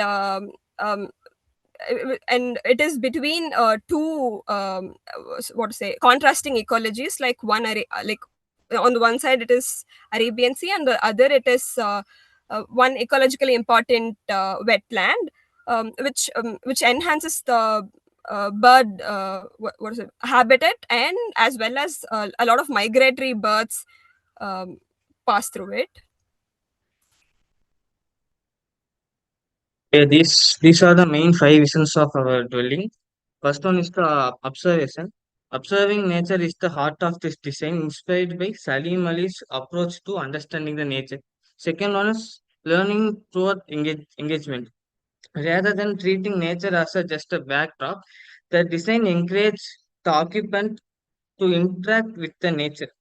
The next one is the birds as co-inhabitant. The dwelling recognizes bird as an active inhabitant of the landscape, the shared ecology to human and birds. And the next one is the human for the home for everyday living. The balance for observation with the routine of everyday life. The next one is the documentation and understanding. Beyond the observation, the dwelling have to give the opportunity to document and learning. And this is the farm derivation of our dwelling. The farm was uh, the first initial stage of farm is driven based on the movement and the environment. The primary movement Spain was done parallel to the coastal line and the wetland to guide movement throughout the site. The Spain evolves follows the direction of his journey, the symbolic representation of his life. Along this path, the design anchors his memories and experience. And the dwelling programs are arranged perpendicular to the path, with creating the strong visual connect, allows occupant to experience engage with the landscape from multiple directions. And the observatory is elevated above the dwelling to provide dedicated space for observation and documentation. Extended balconies is enhancing the views. The elevate structure above the ground, it will reduce the building footprint. And also main structure is enclosed with the louvers and observatory with polycarbonate. This feature helping to control privacy while maintaining visual connect between indoor and outdoor spaces. Next one, creating semi-open space around the structure, integrating native plants that have less number of leaves. So this will allow the bursas to connect between the indoor and outdoor spaces. And this is the plan Vidu will explain.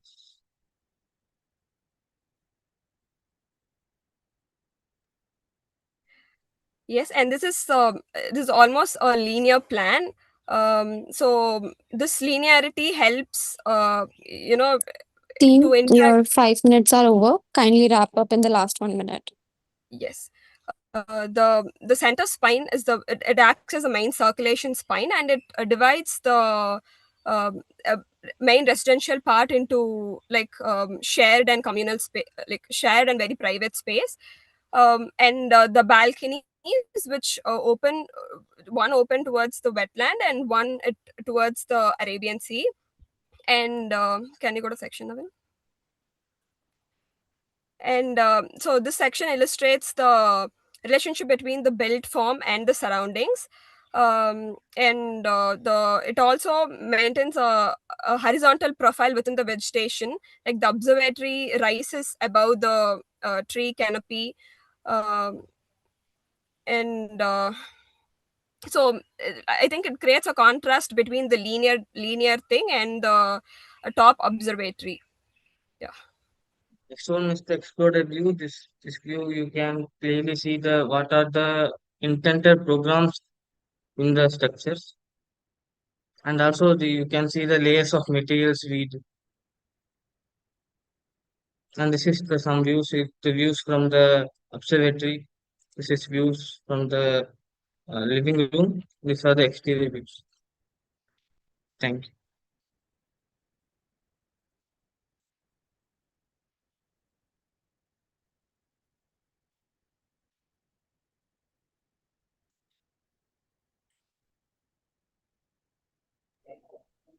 Hi, thank you, Vidhu, and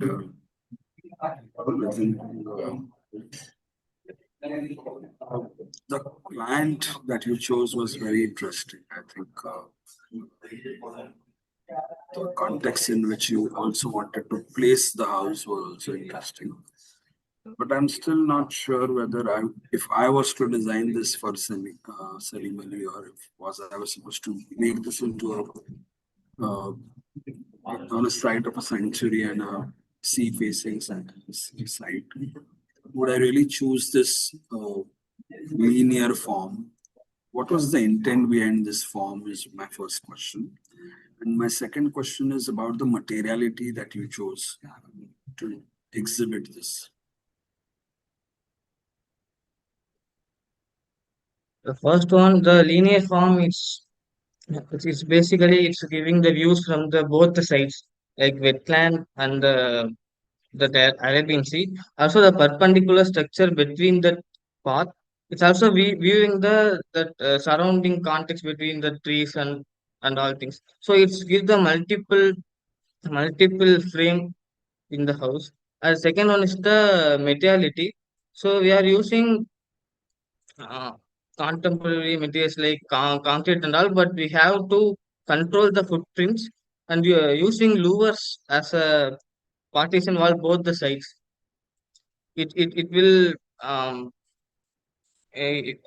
what I say, it will control the Technical views approach. and sorry, sir? Using concrete and all the cantilevered structure and using so much of concrete towards the observatory, do you think it was a sensible approach to use concrete in this context?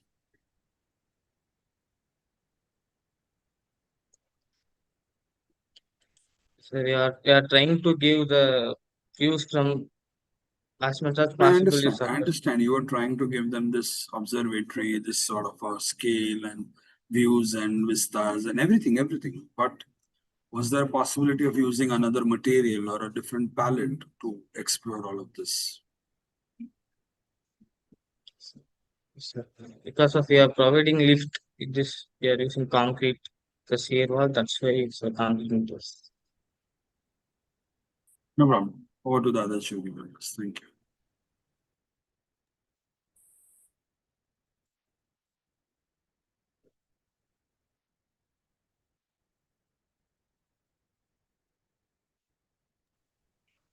Hi, so lovely presentation. I like the way that you've done your sheets. Um, I think I have the same comment. Um, do you really need to be placing such a stoic volume in a brief like this? Could it not have been, you're talking about the migration of birds, you're talking about, you have studied all of that. Could it not have tied that into your design a little bit? At least till some extent. I'm not saying, and the idea of observatory is great, but then why not lift his whole living space up to the same level? Why not make it such that your whole living space is a observatory of sorts? Um, uh, is there a necessity? Why do you have these pins and loops? Why do you have these pins and loops that you have put in your structure? So it will control the visual connect as well as it act as a privacy barrier. It, So it will that's why control we the, sorry, I didn't catch you. It will control the, so views and also privacy. If we want, we can open things and we can view outside.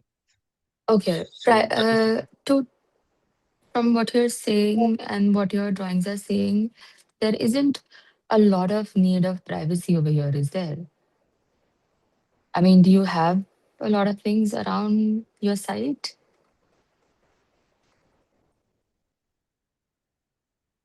Or is it more isolated? It's a more isolated one. Yeah. So do you really need that much of extra effort for privacy? I think that these are things that you can think about. Yes, ma'am. The direction is right, but the design approach to making it so stoic, I understand that it's a way that we are used to thinking, but this is an this is an avenue for you to explore new things, right? So I think you should put little less restrictions on your own self and just let the observation happen. Okay. Yes. Good effort. Thank you.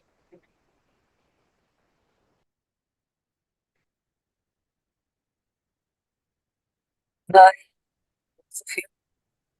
Do it, Naveen. Very nice presentation. You explained very well, and it seems you have also well thought of a lot of things. And my only it's not a question, it's a suggestion. If you could have more explicit views or a render or a exploded view which explained your circulation. It should be simpler when you're explaining such a linear project. Then it would have been easier to understand. Otherwise, no questions. Thank you. Thank you, ma'am. Thank you, Team 6 and jury members. Let's move on to team number 7. Please come forward and start with your presentation.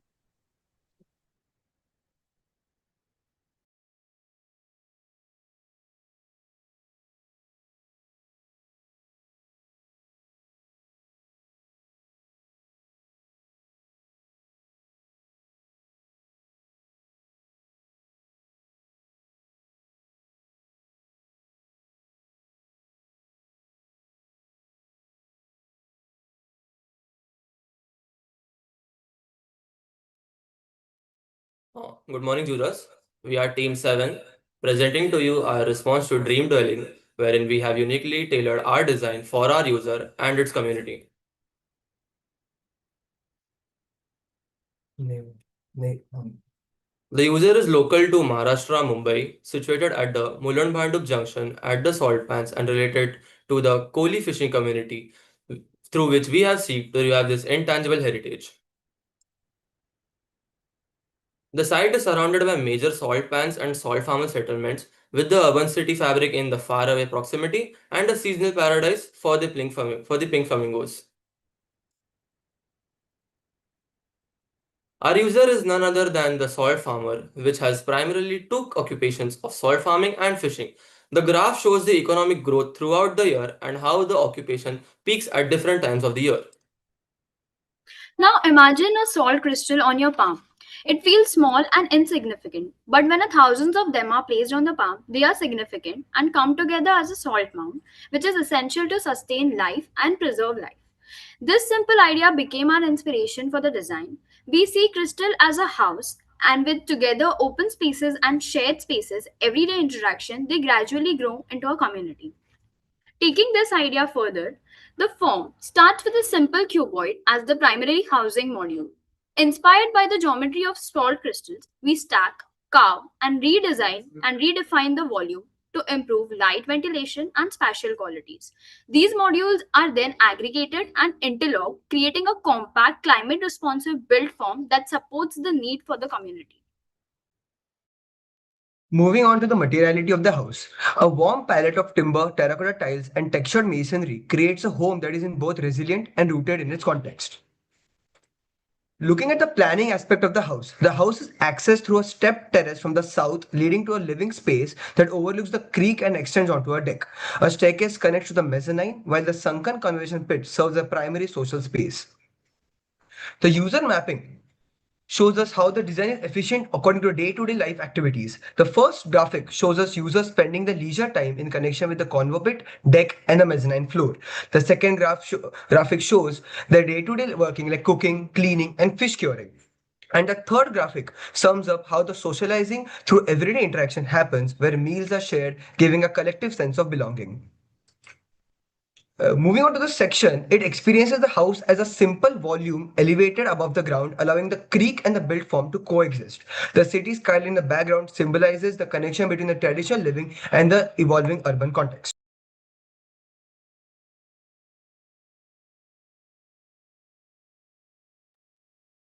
Moving towards the actual working of the project, we have focused on the modularity of the dwelling, for which we have used prefabricated components made of materials such as glulam and steel, wherein glulam is a key material to replicate and blend with the surrounding earthy tone while being completely durable and replicable. We have also used louvered openings for cross ventilation and diffuse lighting. We have also included mosquito nets as the site is very much insect prone. We have also used the glulam for internal elements such as walls, wherein we have used wooden joineries such as tongue and grooves, and so on. So this few stitches our story all together. The deck gives a dense character to our house, which is functional during day as a communal space. How our design is preserving the traditional community, which coexists with the urban edge of dwelling, and how our dwelling design is serving for the hands that harvest. Okay. To conclude, we have envisioned our design to have a sense of belongingness for the users and the context. Thank you.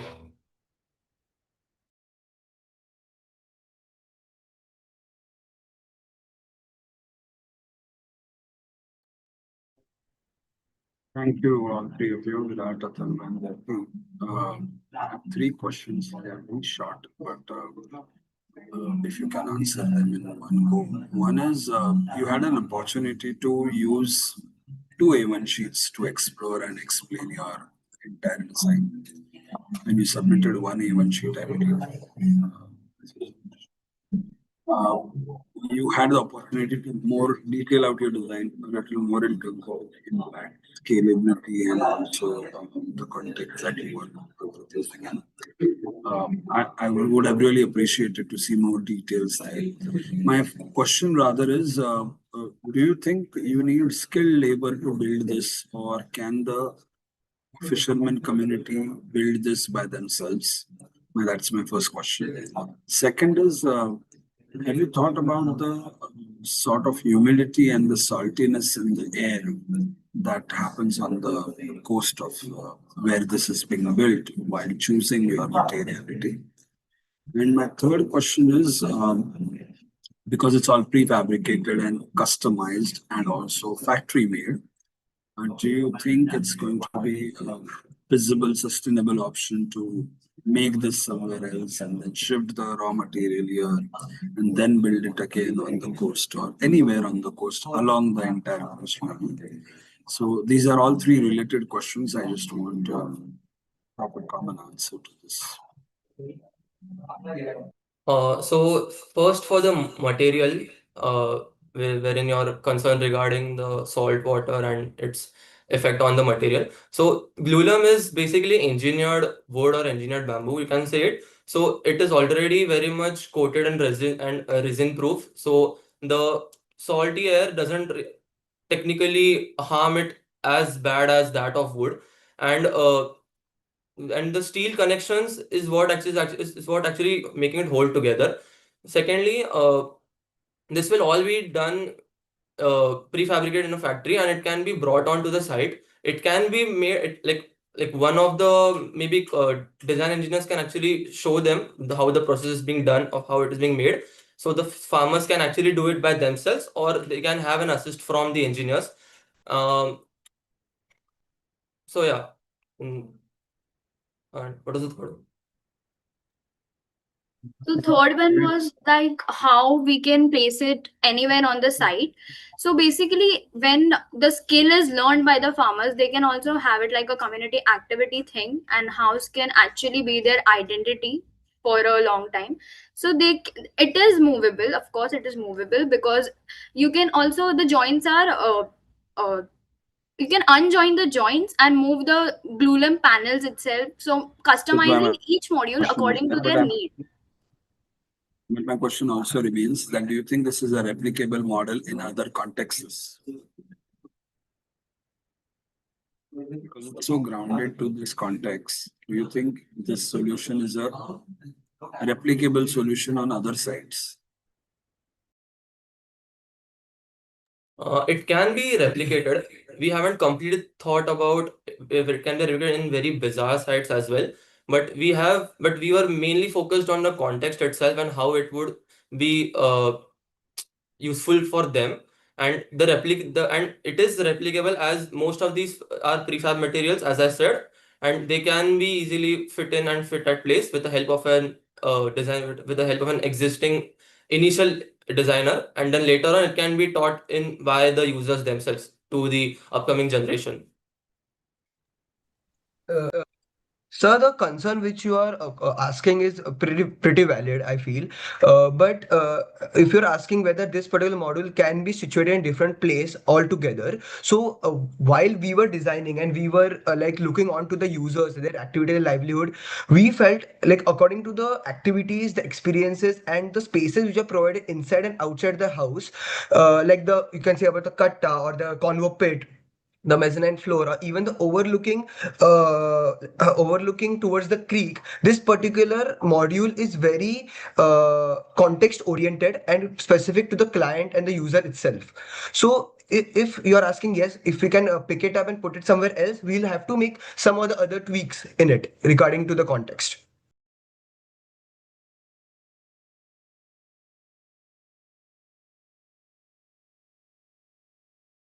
Thank you.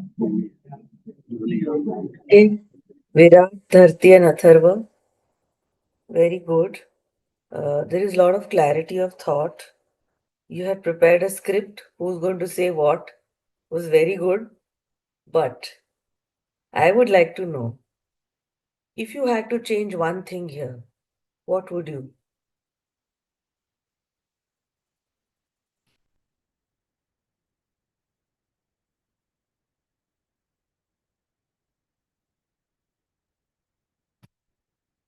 Or you Maybe feel we it's could an ideal design? Uh, if we had to change something, like Atharva said, if we had to change it as per different contexts, we would maybe look towards the openings of No, I'm the. not talking about other contexts. I'm talking Okay. about here only.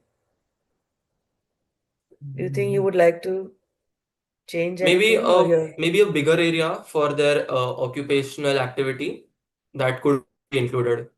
One thought I have is of trying to connect these houses with some connection through some bridges or some common spaces after every three house or every four house is what I feel we can change in the design.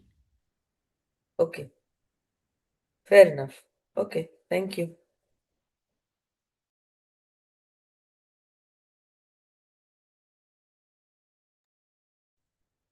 I think most of the questions are addressed by the jurors.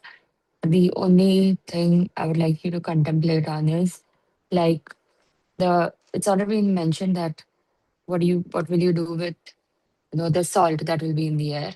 What will you also do with the salt that is so the ventilation, across ventilation, whatever that will still carry huge amounts of salt? How are you going to protect the spaces from that? And do you really need this design in this space? You need something which is so somewhere in between modernist and wait, whatever you call it. Do you really need this design in this space, or could there be a better approach? Something that is more rooted in the community. That I was just doing quick research on the side on um, how they sort of function, how the community is. Do you think you could have come up with something better in terms of their living space, in terms of their recreational space, in terms of the community spaces, instead of this almost like a cut copy developer sort of technique, do you think you could have come up with something better? It's just a question. If you think this is, it's absolutely fine. That's your So, perspective. this was like the basic approach for the design. Obviously, we can improve it further, but what we wanted was not like creating some lavish houses for them. It should be more user efficient, and most of the time, the farmers spend their time on the farms or fishing. So, house should feel as a home to them. So, we intended to design and take the approach in that way. Okay. All right. Ma'am, even the Taking area that further, questions which you I asked. wanted to ask you. Okay, go on, Yes, ma'am. Ashwin. No, no, it's okay. Go on. The question which ma'am asked about the spaces which you have provided to for them inside the house. So when we visited on site and we observed their livelihood and their activities, we observed that most of their activities happen outside the house, and inside the house they only do certain basic activities which we can talk about, like even which is mentioned in the graphics, the work, the like the cooking, the sleeping, the leisure, the interactions. Only certain. Activities like these, the basic activities we perform is done by them, and rest all the activities in outside. Even the community binding point of view which was there, we provided that as a whole space which is provided for every module, so people can interact there as an intangible aspect. I agree. That's exactly why I'm saying, okay, could it have been better? Because I agree with what you're saying. If they're spending most of the time outside, put their community spaces, outdoor spaces, maybe semi-covered spaces. Could you have better spaces like that? Right? I think it's just something for you to think about. Continuing with my question is the module that you've designed, which is prefabricated. Okay, show me the whole continuous loop.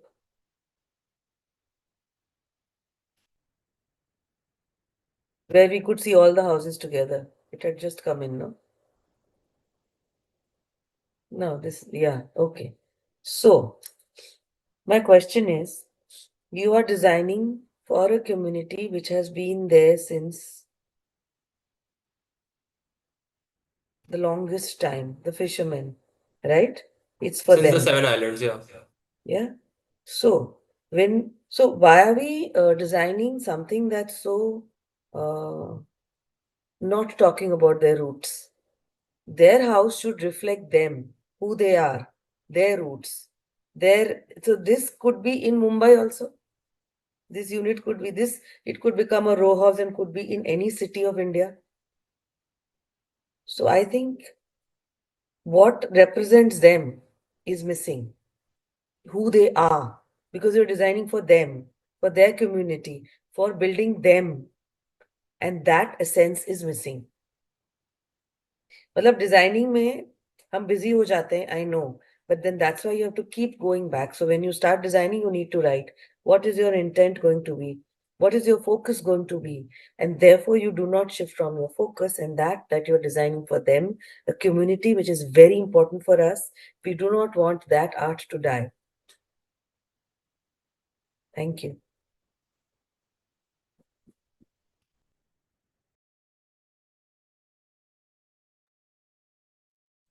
Thank you, Team 7. Great effort, great work. Thank you, jury members. Let's move on with team number 8. Please come forward and start presenting.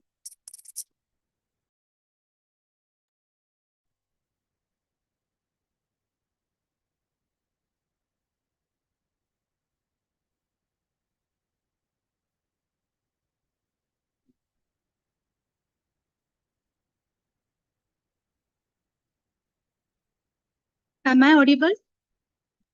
Yes. Uh, so, so I here present Anvaya. It means connection between space, climate, and life.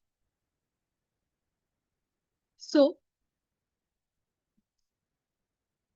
coming on the concept and client. So, my client John, uh, he spent his most of the time, his childhood, besides the nature with his family. He is very close to his family. So, uh, going on, he his ambition was to become a freshwater ecologist, where he needs a house where his family and he can live with connection to the nature, uh, with a house which is sustainable. Uh, so the I designed the house respect to my client and what he wants more than the design aspect. So here I used the techniques or sustainable features. So location, see, this is located near the upper lake in near Kushilal Hospital in Bhopal. I selected this site because it has a natural slope, it has lake breeze and uninterrupted views, making that site suitable for climate responsive design, which I wanted. Coming on the climate, so as we can see, Bhopal has hot summers, mid winters, and monsoons. So I have studied my site truly, seeing the directions, wind directions, sun directions, and the microclimate too, because it has a lake on the front, so we can have lake breeze. Uh, it has a existing vegetation. I have studied some climate strategies which I have included in my design.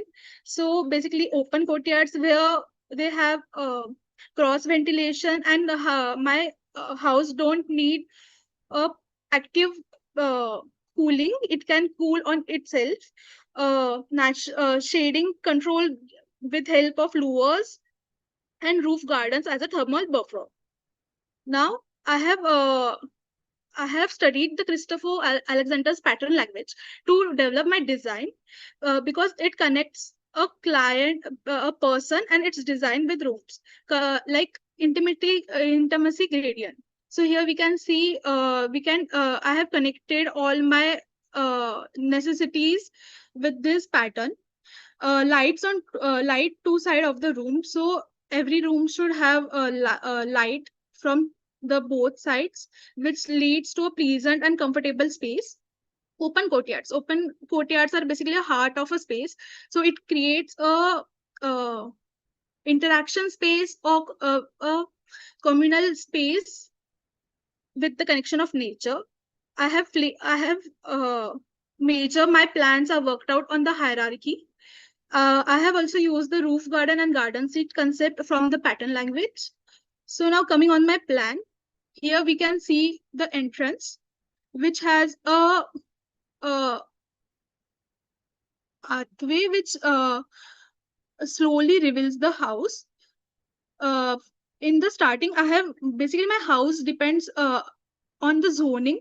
So here we can see a public zoning where we can see a fire living room with the courtyard which is integrated to it, and a space where it has a double height structure with a pond, uh, which acts as a uh, climatic thing with the wind which comes. Then we come to a semi-private zone where the family interacts, where my client wanted a room where his family and they might interact. So, and then I have the private zone. So I have all segregated the spaces according to my client's need. And as my client is a freshwater ecologist, I have designed it accordingly. So he needs a space where he can interact with family or spend time with it, but he also needs a private space for him. So on the second floor, we can see it has a workspace for him, research lab, and a hydroponic garden. And outside, it's connected to a terrace garden where they spend the time. So my and coming on the landscaping or outdoor spaces, my house is connected indoor and outdoor. So it has a stepped landscaping with vegetations, different types of herbs and all, where he can work with or research, or as his family have interest in it. So here we can see the section which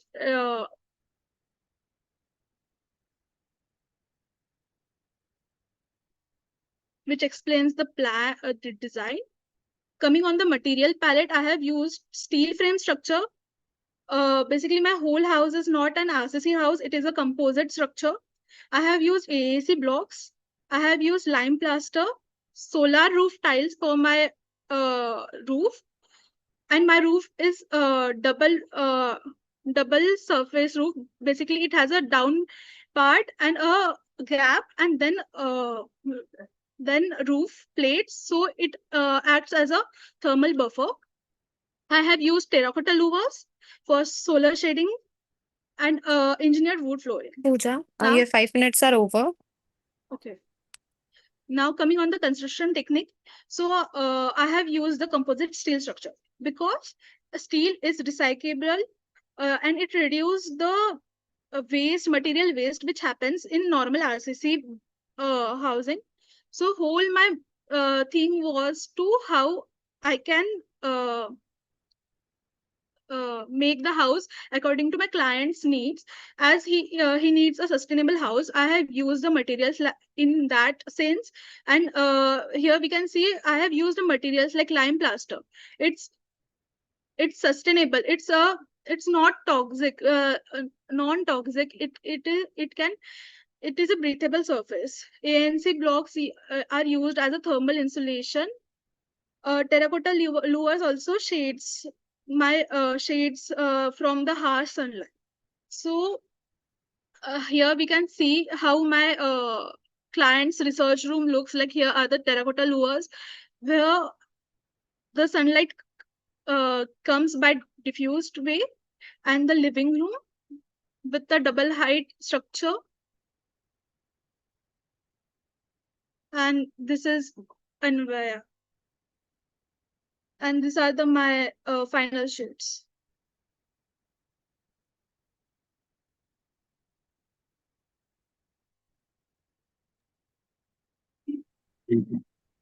Pooja, I have a very straightforward question.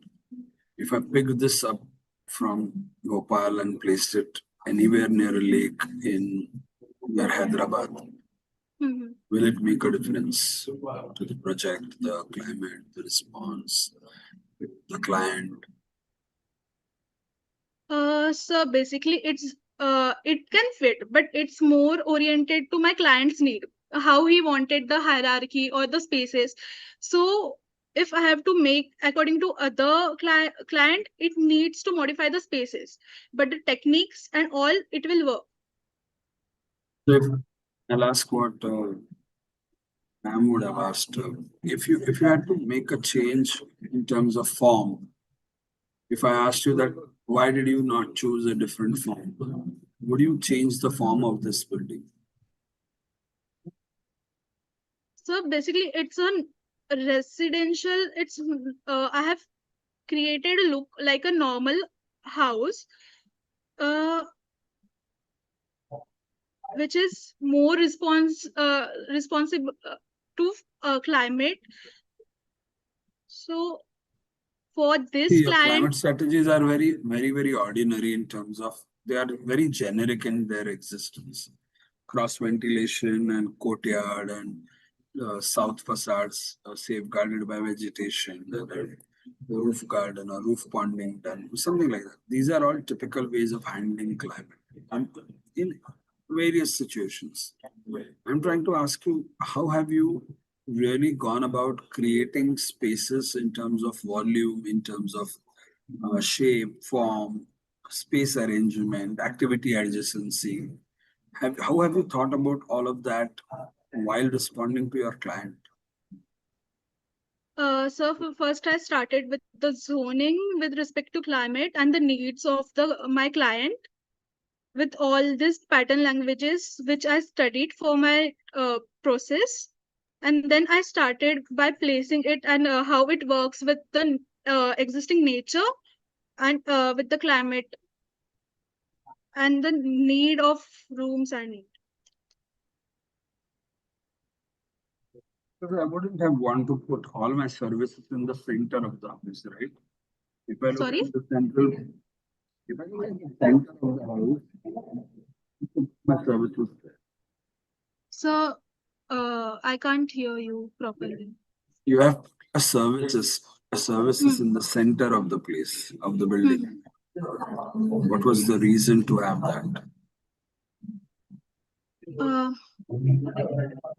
so basically, it was according to my need and the placement, because I needed a powder room which connects the private public area or this living area with the washroom. So I created a duct there.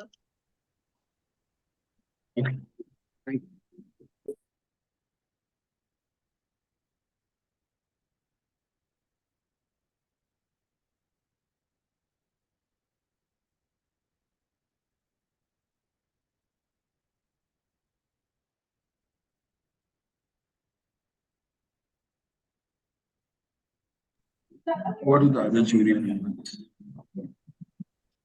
Hi. You mentioned in your thing that you've chosen steel so that you can reuse it. I mean, you made a composite structure and you've chosen steel so that you could reuse it and it's more sustainable. Can you elaborate a little bit on it? Like in the normal RCC building, we use concrete and steel rebars. So when we demolish the building, the concrete and that waste part, we have to like creates g- sort of waste which we need to uh, see how it basically हम जो वो concrete और वो waste होता है, तो हमें वो देखना पड़ता है कि वो कैसे हम उसको ये करें। बट स्टील ऐसा है कि हमें ये घर अभी तोड़ना भी है, तो ये हम स्टील को रीयूज कर सकते हैं। वो बीम्स को हम फिर से स्टील को हम मेल्ट करके या कुछ भी करके हम उसको रीयूज कर सकते हैं, but not with that RCC structure. और steel is a faster way of construction basic than RCC. Okay. Any other reason why you've chosen to do a composite structure?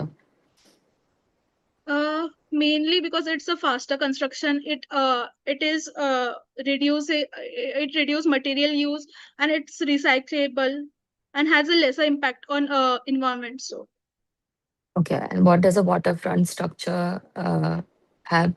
Like, what impact does waterfront have on a steel structure? ma'am, I know because waterfront will create humidity and all, but we can preserve the structure, or we can maintain it by properly maintaining it. The like galvanized, we can use a proper steel, galvanized steel and all, and by a regular maintenance.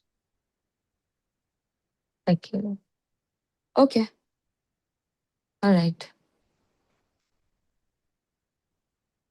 Yeah. And I think same question, like why this? I don't see a lot of like personalization to a user in this. You are saying you have done the planning, which is okay, but I don't see any reflection of your user in this. And a residence needs to be very, very personalized. Otherwise, I don't think there is any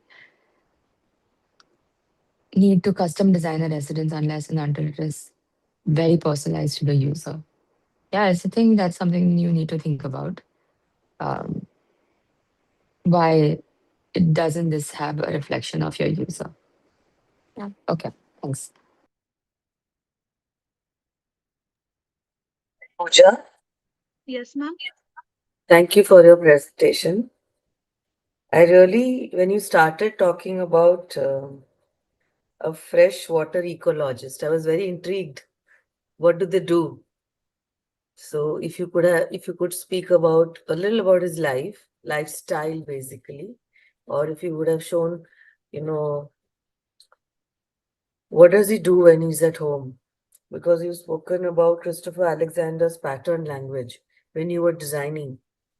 I think what you picked up was your inspiration was really interesting, because it's important to pick up an inspiration, especially when you're studying and you start designing. You definitely want something to fall back on. So that's very nice. But I think I felt a little lost when you spoke about him being a freshwater ecologist, and then you suddenly had a hydroponics in his house.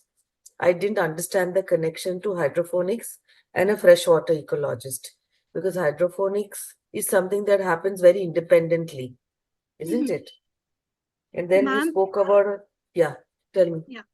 So basically, it's like a research lab, a wet lab. So freshwater ecologist needs a fresh wet lab. So here is the wet lab, but as he loved nature also, so I he experiments like how the plant on the plants and all. So I have put a hydroponic garden. So it's a different concept. Yeah, I agree. But he also has garden space. So when you put hydroponics, there's always a reason. Yeah. Yeah. So if you could have listed, it would have been more clear. If you would have listed two things. One is freshwater ecologist को क्या चाहिए? What is his profession? जैसे आपको पता है architect को क्या चाहिए, आपको पता है normal somebody who's an accountant needs what. So similarly, when you're talking about a very different independent profession, then you need to list what he needs, and then how do you connect that to hydroponics? He needs fresh stuff, you're saying, so that can happen in his garden place also. Then how do you justify that you have hydroponics? Because the moment you have hydroponics, the systems that come into place to have an hydroponics lab, I don't see that. So you need to work out a section as to how that happens. Then you also talking about your some GSCB blocks and lime plaster and terracotta lures and then a composite steel structure. Then how do you integrate all those four things? And then the attributes of that. If you would have spoken about that, other than talking about the client whom you're giving all this to, the need and linking all that, then it would have been more interesting. You've gotten everything, but I feel you could have linked it. Even if it was like a mind map, it helps. I'm sure you know all that, but put it tangibly. Okay, thank you.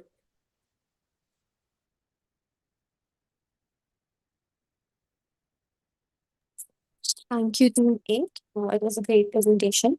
Now let's move on to team number 9. Please come forward and start with your presentation.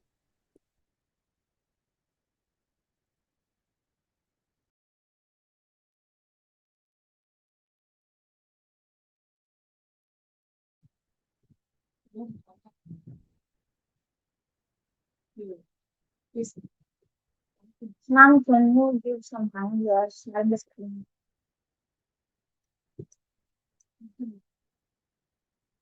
Sorry, your voice is not audible.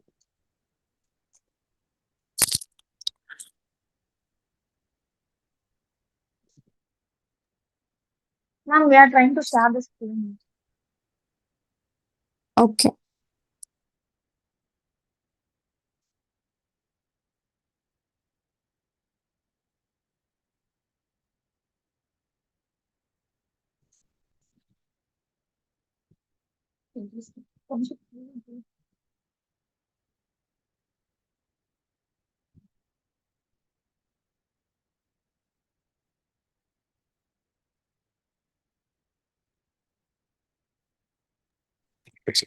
Team number 9, please take your time to start with the preparations of your presentation. Meanwhile, we can move on to team number 10 if you need more time. Ma'am, we are ready. You're ready? Okay, amazing. Let's start with the presentation.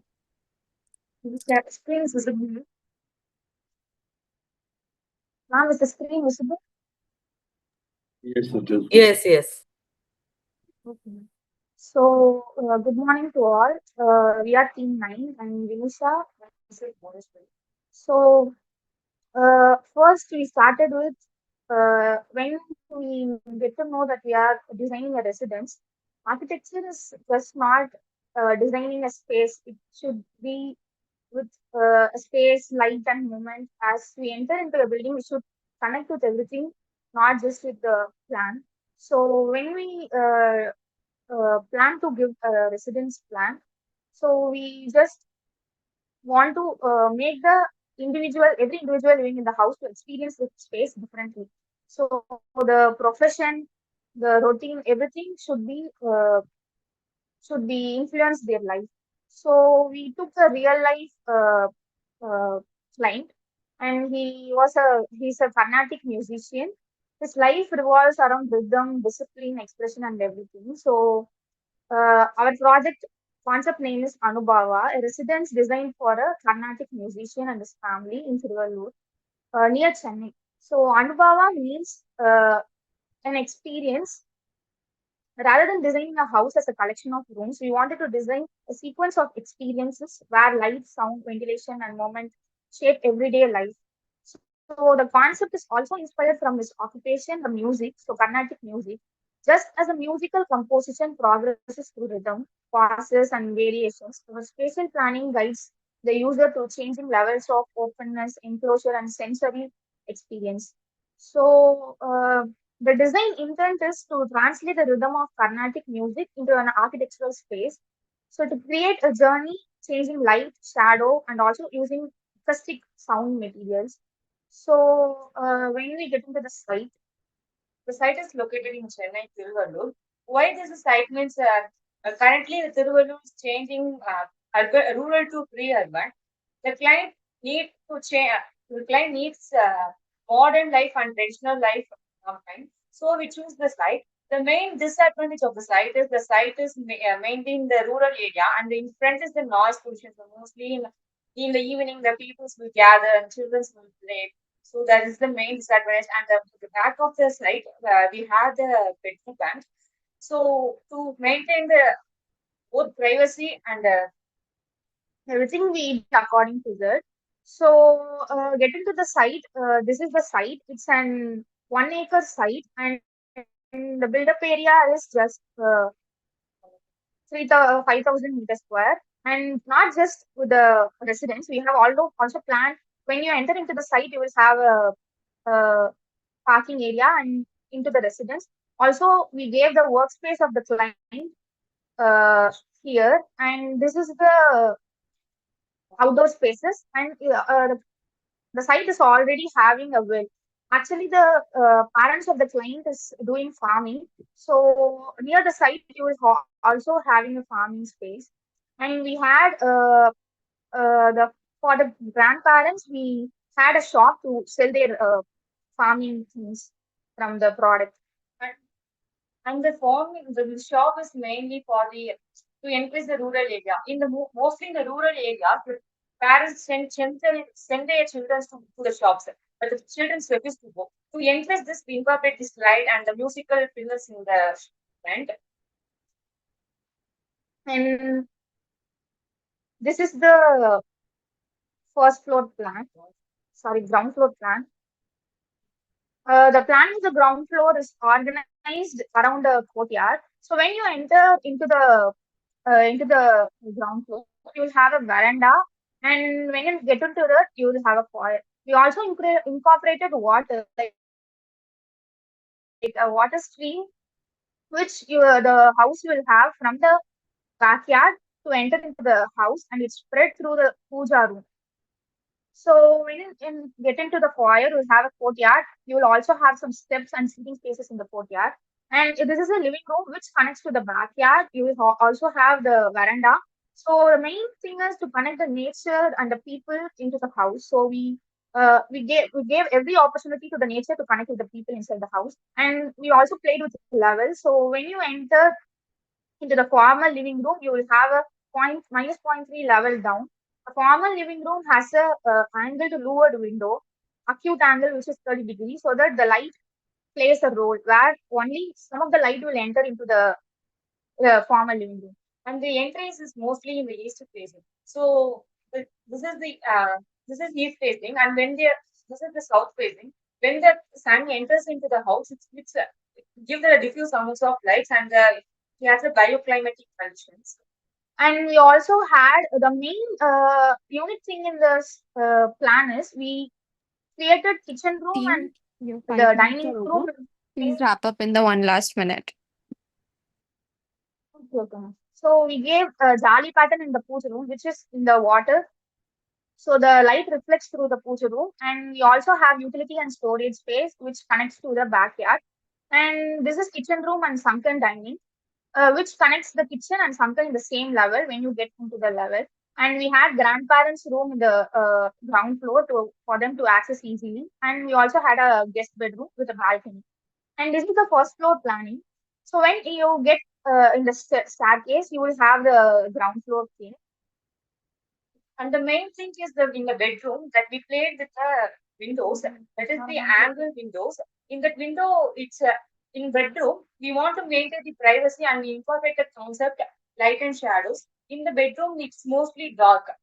Uh, so in the first floor, we had the puja room, the foyer, and the informal living will be a double height with a balcony to see from the first floor. And we also had a family space. And the kids' bedroom will have the angle windows you mentioned with a walking wardrobe, and it is a bunk bed. In the top of the mezzanine, you will have a study space. And in the master bedroom, with a workspace for the Carnatic musician. Also, we also had terrace garden to give sustainable thing which will cool down the flat roof, and also a swimming pool with pergola on the top. So this is a section of the house. We had played with many levels.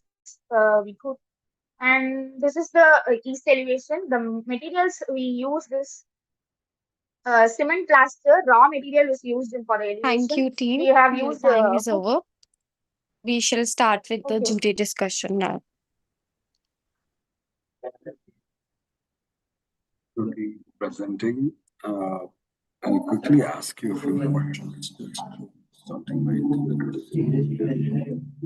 are you able to hear me? No, so the voice is breaking.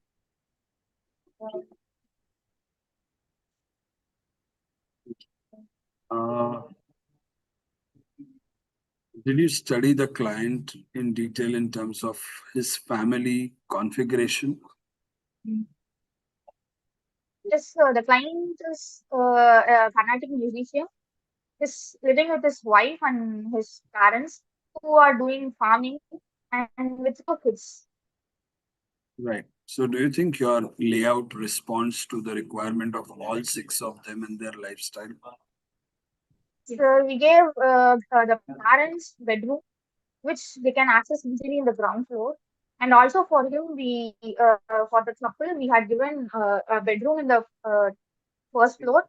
Also workspace for him that he told that we want to connect with the nature. As I said, he is a musician, we want to connect with the nature. So we gave the site in the site we had gave a separate workspace for him. And for the kids, as they said, they need a kids bedroom. We gave the mezzanine to for them to study, and also the bunk bed in the under of the thing, and Can you also go to the study room, plan? play Can you go to area. the plan once? Yes, sir. Tell me, what sort of a grid does your plan follow? What does it? How did you come to the optimum size of the courtyard in response to the climate that it is based in? Given that the north Yes, is sir. So up. So what we try to do is to arrange the plan around the courtyard and also from private, from public to private. So when you get into public to private, you will also have the decretion of the sound. Everything will be getting down as you enter into the house. Like when you in the veranda, you will have everything in the maximum, like sound, ventilation, and everything. So when you get into the house, for example, in the master bedroom, the light shadow, you will have the cozy feel for the master bedroom. And in the kitchen and some dining, you will have the average amount of that. So we have planned like the nature should accompany the house with the levels. So how the music is playing with rhythm, we want the nature and everything to play in the house as levels with shadows also. So the sound is also even uh, contributed in this plan. Like in every room, you will have also the sound will diffuse as the room get into private to public. So, Thank you. hello. Go to the other jury members. Okay.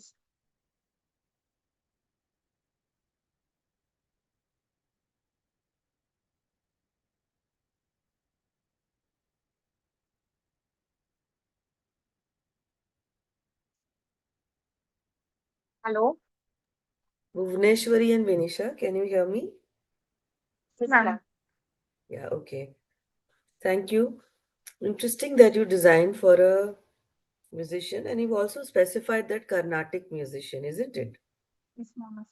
So extending Mahesh sir's question only, that if you have you studied him? And my Yes, constant ma'am. question is, what are his needs that you're fulfilling besides fulfilling for his family? Because when you're designing a house, you're also taking care of other family members, isn't it? Besides taking care of your client. And here your focus is the musician, isn't it? You're saying you'll diffuse sound. I would like to understand how, if you can share with me. Ma'am, to diffuse, it's not like, it's like when you have, this is a louvered window. So you can see that the sound will diffuse as it's enter into the thing. Like you will have a window to cover the room. Like in the east elevation, you can see it. And also into the bedroom to feel cozy, we have given a very minimal window. Like no, you can also have ventilation, but the sound is very minimal, so that you can feel cozy. And in the puja room and in living room, you will have maximum sound, like large windows with maximum ventilation and everything. So that's how I am telling that not just the sound is diffusing. It's like you can feel the quasi effect from the private to the public to the private spaces. You can feel that everything is decreasing.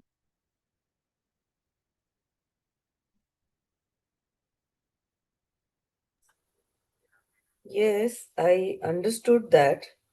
But the earlier question which Mahesh asked, and the same thing that I'm asking is, when you study your client, then you also study what he's doing, and that is the fact that he's a musician. Diffusing light and acoustics are two different things.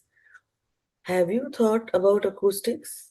It's okay if you haven't, but yeah, because they do riyaz.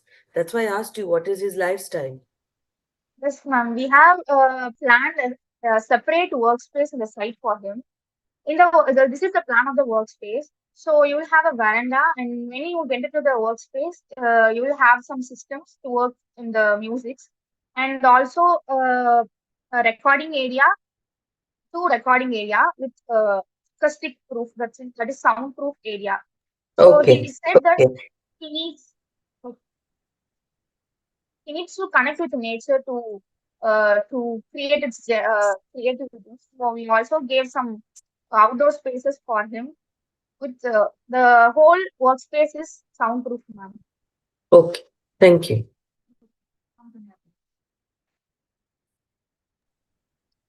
Hi. So I mean, nice thinking on the materials, details, etc. Um, the client is a musician, right? So I guess I'm repeating the same comment. The client is a musician. Why is the house so not musical? I mean, the beauty of architecture or the joy of architecture is in exploring or is in understanding who is your end user and designing according to that. If your focus has been your client who is a musician, even though it's a family home, why doesn't that translate through in your design?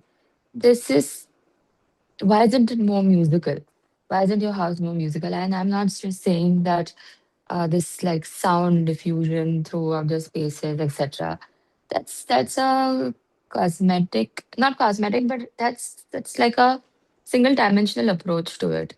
And you have this beautiful opportunity of designing a house for someone who's this creative, and you don't have any sort of limitations on how. Do you have any limitations on how much you can go to? Was that something that was there in your brief? Like there is a limitation on how much you can explore. Yes, ma'am. The client particularly said that as it is in a rural area site, he needs Right. something connected to vernacular architecture as he likes minimalistic designs. So we thought he's not the only one living in the house. He's with a family, and his parents are also doing farming. Also, he has Ah, children. So we don't need to particularly design for him. And this is a rural area house, so we make sure to make it keep it simple and also architectural. Even minimalistic architecture can shine when it's designed But correctly. minimalistic So doesn't mean minimalistic. I think you're confusing minimalistic with simplistic or simple thought processes. Minimalistic doesn't have to be that. Minimalistic doesn't mean, I'm not saying make curves, or I'm not saying do fancy design, or um, don't follow the vernacular architecture. What it means is that, have you really thought about, okay, you're saying that you're designing for the family, but then you're only in your design description, you're only concentrating on your client who is a musician. So then when I'm asking about why are you not concentrating on the musician, you're saying it's for the family, right? So there has to be some balance to it. And there has to be something that is taken from his lifestyle into the house, or there has to be taken something from the family's lifestyle, which is there in the house. And also this focus on diffusion of light. Have you studied the effects of natural light on how the musicians do riyaz? Have you seen how do they, like, to his particular musical genre, how does he do riyaz? Have you studied that? Have you put his spaces of doing his riyaz in those sort of directions? I don't see that in your design. Where is that coming through? So that is, I think, majorly missing. It's some massive, massive, massive gap in your design, I think, which you should have addressed, because that's the fulcrum of your design. And then don't see that at all. we have studied him, like his occupation. We have given soundproof thing, as he mentioned that he wants zero silent when he records his music, and also he told that he needs to connect with nature to come up with unique creativity in his music. So we also gave his workspace connected to the nature in the outside to give him a pergola and veranda and seating to him to connect to the nature to boost his creativity. Also, we gave workspace in his bedroom to to the in the bedroom to make his work like office work, or his wife is also doing work. So we gave a workspace in the bedroom too, and his parents are also doing farming. We incorporated that too in the site, as we have well and the farmland in the Okay, okay. site. We have I think I have my answer. It's okay. Thank you.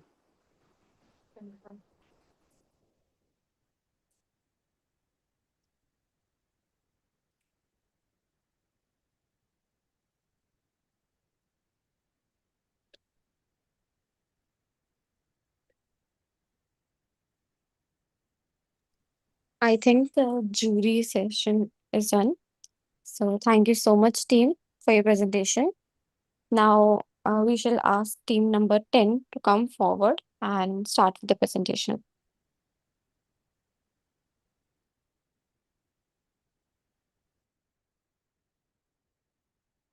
Hello, am I audible? Yes, you are.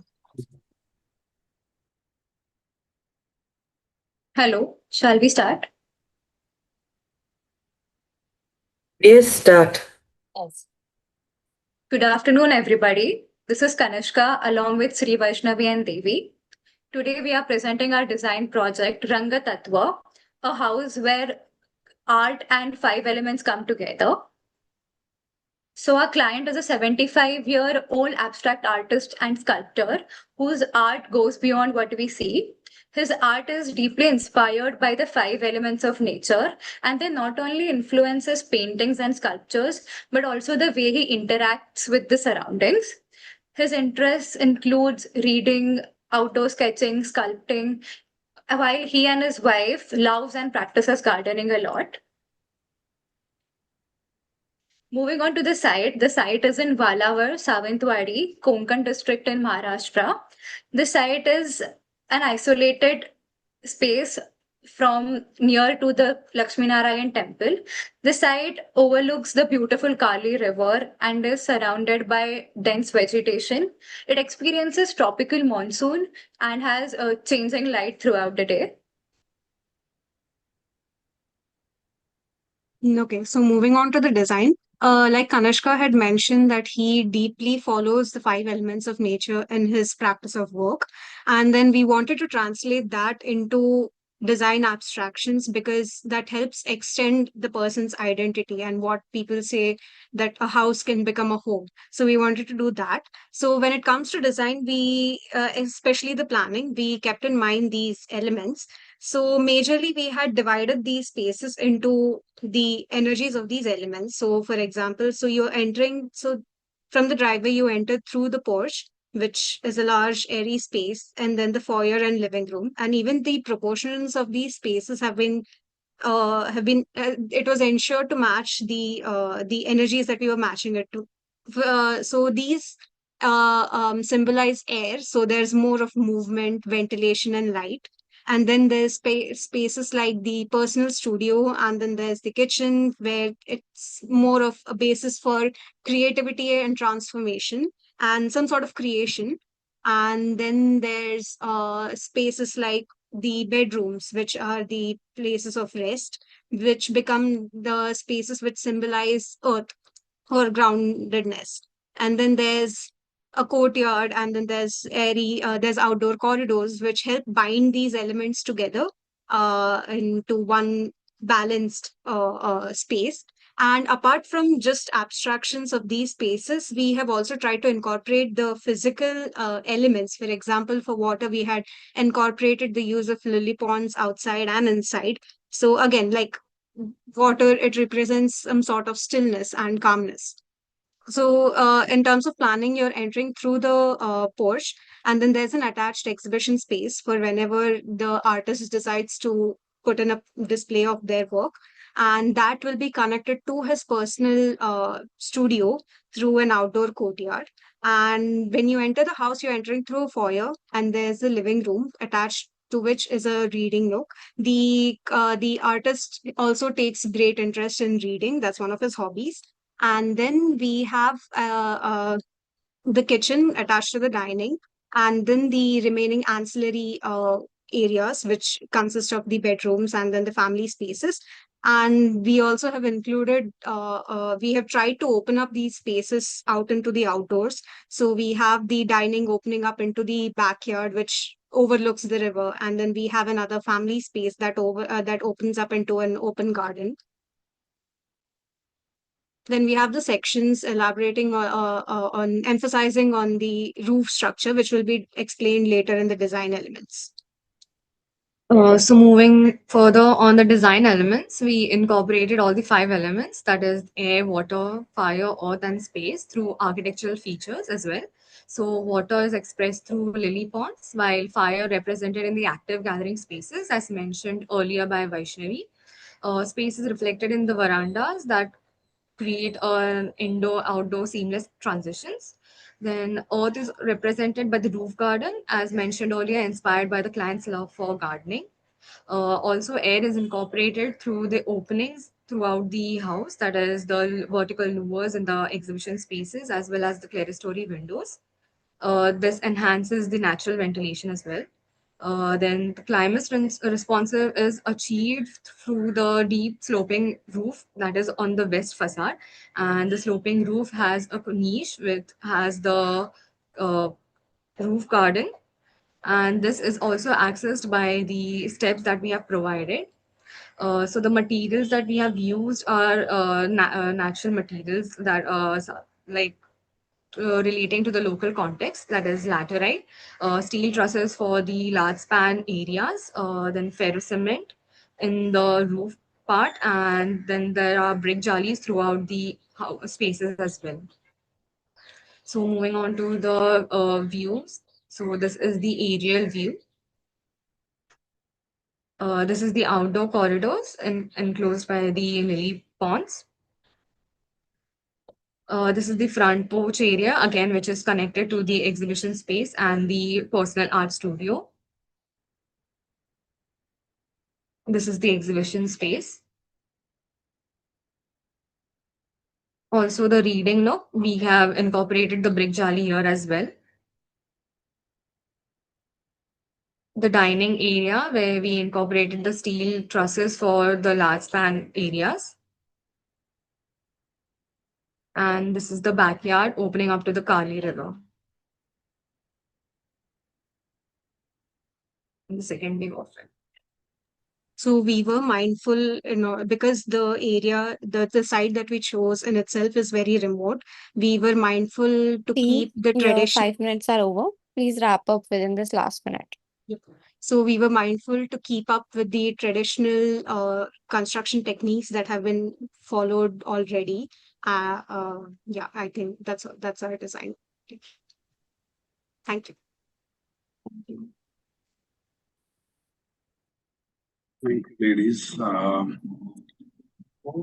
I like the approach in terms of what you tried to justify, but I'm trying to understand whether this design approach for a private house with a public use was really needed. When you say an exhibition space, you are inviting a lot of people to come and see a space. Okay. The intimacy of your design without the exhibition space is very good. But with the exhibition space, suddenly the intimacy of the design is lost for several reasons. Because you are allowing thorough access from 3 to 18 to outside. Plus, I believe the artist studio is it's pretty much attached to the house rather than as an individual entity. Also, I feel, especially the last render, if you can show me the last render. The last slide, yeah. This one? Yeah, this one, the backyard. When I'm looking at a design, something like this, I'm looking at a lot of privacy and intimacy to a design. But I thought you were trying to do too many things in the plan. Trying to incorporate too many functions for the artist. This is my first observation. And second thing, though I said you did great justice to the material and the context, we are also looking at contemporary houses. We are also looking at future houses. We are also looking at a dream dwelling, right? Aspirational. How do you justify the aspiration of the user through your design? Okay, so firstly, to the first query that you had raised regarding the exhibition spaces. So I do agree that does come out as a bit of an odd space in terms of a very intimately planned area. But then I would also say that it might also be one of the wishes of it would be one of the wishes of the artist to have one space that could be dedicated to just a display of his work. And that is something that was expressed as well. And we purposely tried to keep it on the outer edge. And like I said, we tried to be mindful of the proportions of the spaces as well. So that's why, so like you had raised the topic of, having too many people in there. So we tried to give in a bigger porch, and then there's a view where we were at. So the porch in itself becomes like a congregational space where everyone's just coming in, maybe in the evening, they're just having a small talk or something like that. So that would be the first one. And for the second one, sorry, and also we have given these pivot doors to divide the corridor and the exhibition. So we could say that whenever there's an exhibition, we could always have it closed, and then that one area would be shut off to the public. And now Add to coming to the this, so we personally spoke to the artist. We have been to his house, and in his very small 3 BHK house, there's a small nook in the living room where he has an exhibition space. So he has all his paintings and sculptures exhibited there. So if we're considering as a dream dwelling for him, he has deeply wished to have a space, an exhibition space for him where he can exhibit all his artworks So that's the reason that we provided a separate space. Valid. And second. And then for the next part about doing justice to the user, I would say his entire profession is based on things that are more, I would say, I mean, I would not say that the five element is something that cannot be incorporated into something that's more contemporary, but like I had said, we had tried to be a bit mindful of the context of the place as well. Because it's in a very remote area, and again, like, because it always also has a public front, which would be the exhibition space. We would want people to come in, something that feels a bit more inviting to them as well, like that they would wish to come in and have a look. So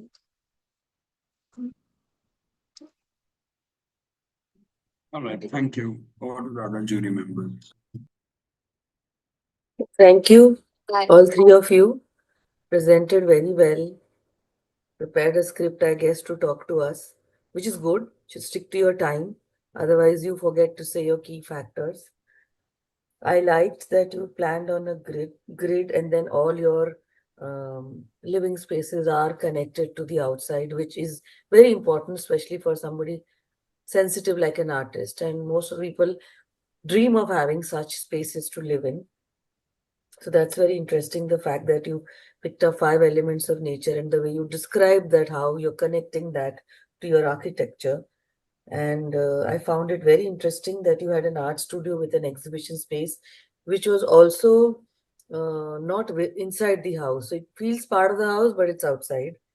And two technical questions. One is that why bricks? And second, do you have a section which talks about the traditional construction methodology?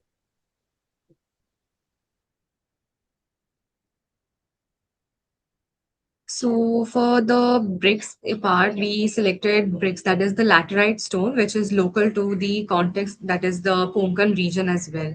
So we wanted the warm, inviting feeling throughout the house, and we also wanted it to be quite sustainable, that is living up to the uh, region area. So traditional sustainable material that we incorporate was like laterite in the house.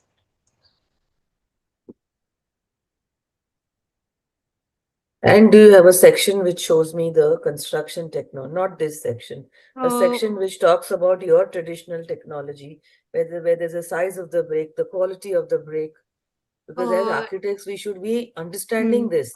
Finally, when you give this on site, you can't tell him bricks bana dena. फिर हमको section चाहिए. The execution section, if you have, it would be nice. Because everything else we talk about, but when we give it, the sizes matter. Yes, ma'am. We're afraid we don't have that detail in our presentation. It's okay. It's okay. Thank you. Thank you. Hi, lovely presentation.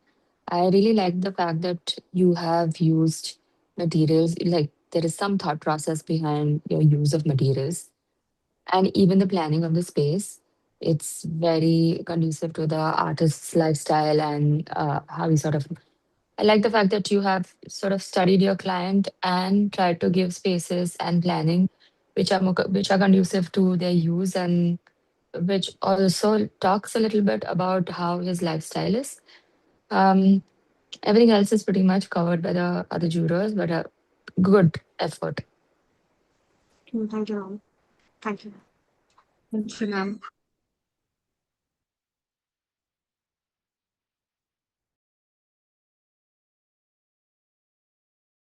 Thank you, Team 10. With this, we will be concluding your presentation. Thank you, jury members, for your insightful comments. Now, let's move on with team number 11. Please come forward and start with the presentation.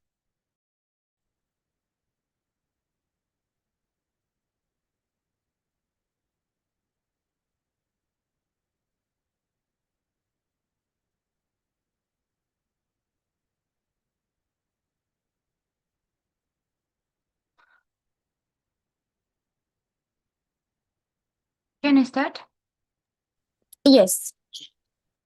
Hello, teacher. My name is Alisa Nafikova. I'm from Russia, and today I would like to present my project of the Lizzie Hart's Villa. Imagine a person who has spent their entire lives searching for a place where they can finally be themselves. This project is an attempt to create not just a home, but a space they accept them as they are and is an extension of them. My character is Lizzie Hart, the daughter of the Queen of Hearts, strove for creation, not tyranny. However, her anger turned the cards into chaos. Following the caterpillar's advice, Lizzie learned to channel her strong emotion not into destruction, but into helping others. She began building beautiful homes for the inhabitants of Wonderland, turning her strength into a symbol of hope. Seeing this, even her strict mother was filled with pride. Lizzie had proved that it is possible to choose your own path and change the world for the better. I use this story as the basis for the concept of the villa, which is a composition of playing cards that bend and collide with each other. Also, the color of the facades from the fairy tale cleverly reflects the functionality of modernist architecture. The villa light metaphor reflects the chaotic order of playing cards. In addition to living spaces, Lizzie Hart's home includes its own studio and a small exhibition gallery for her work. This.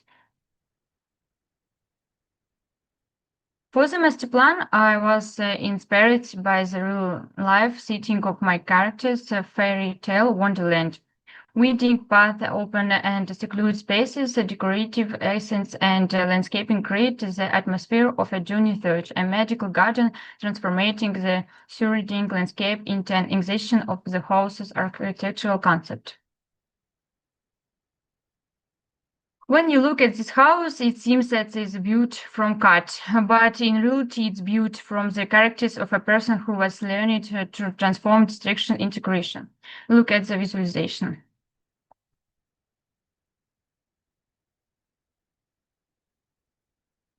This slide shows the final design from the competition. Thank you for your attention. I was delighted to share my fairy tale with you.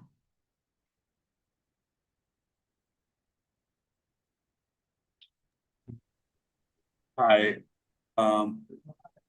You almost reminded me of Richard Meyer's church in Spain. And yeah, have you seen that church by Richard Meyer, architect Richard Meyer? Was that a point of inspiration?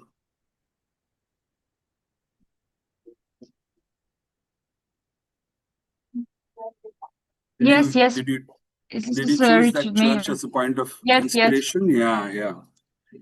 I have one quick question. Was this a part of some assignment at your institute already? Have you done this as a part of some another assignment in terms of designing for a Queen of Hearts? How did the client come into your mind? The brief, how did you Yes. design for that client?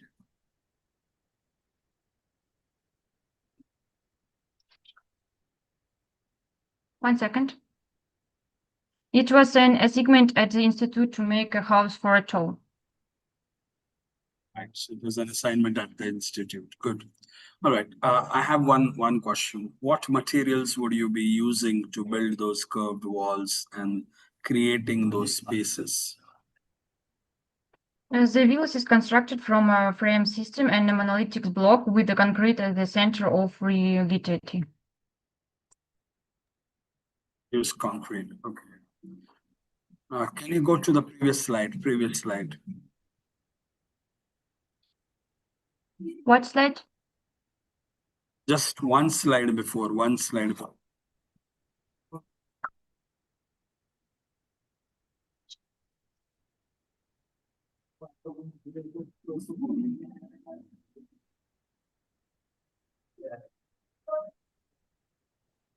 Um, when you thought about access, when you thought about accessibility to go on the first floor, is the terrace accessible?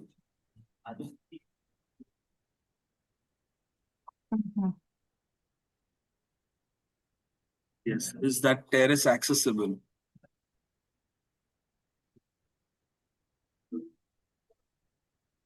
This is entrance group. I get it. When you go on the first floor, on the level above, is the terrace accessible?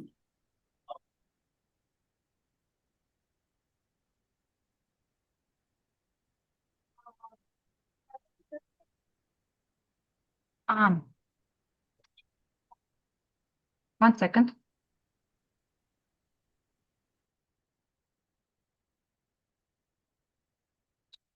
The track is accessible on the second floor.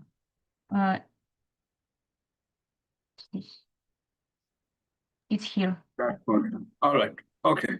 You can walk on that. Okay. Thank you. Speak English don't well. I get it. No problem. Thanks. Thanks.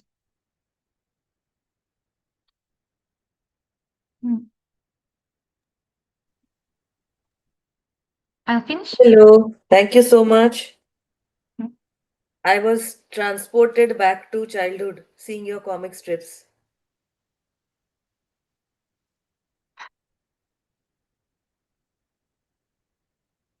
So, which is this comic strip that inspired you? Lizzie Hearts. Is that a comic character?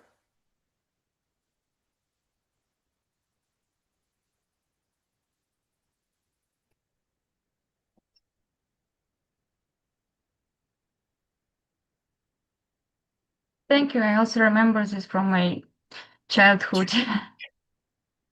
So, is this a comic character? Yes, yes. Okay. So, why And did this you part choose? is a character from the Ever After Hide, the Lenient animation series. Okay. So, why did you choose this? Do you think it reflects you?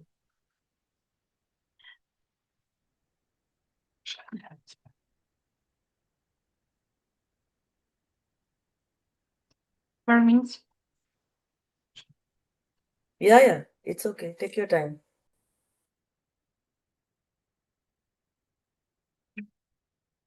My name is Alice, and people always tell me that I'm from Wonderland. Okay. So, um,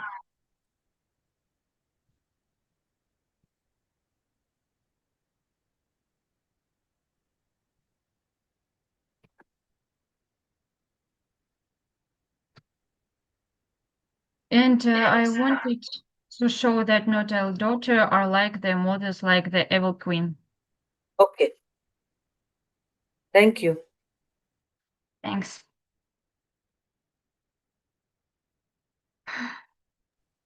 Hi.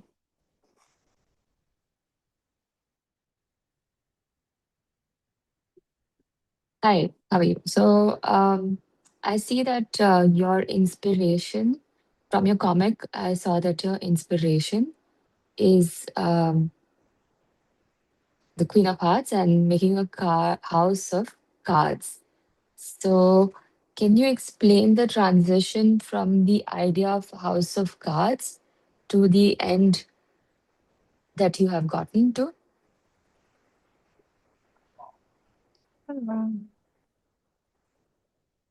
Yes.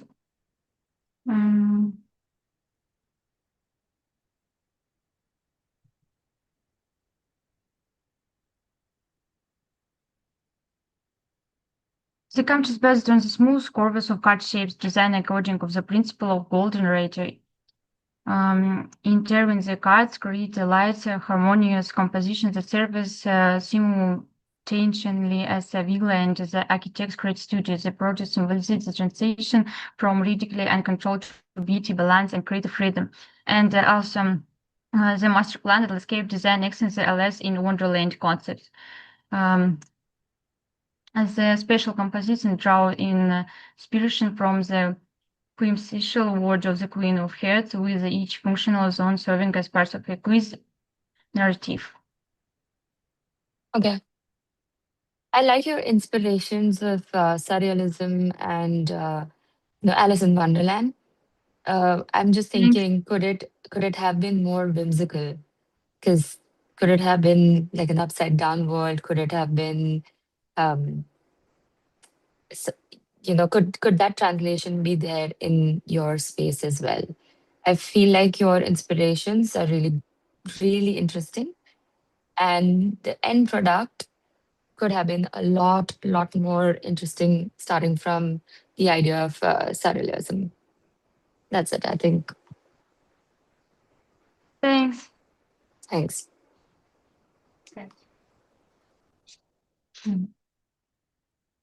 It's finally.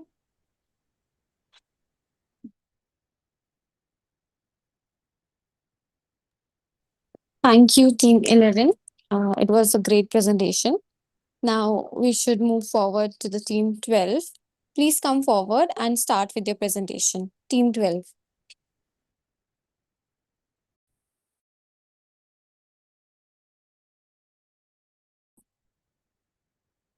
Good afternoon. My name is Alvina. I'm from Russia. I study at Ufa State Technological Petroleum University. And I'll show a presentation. Sorry.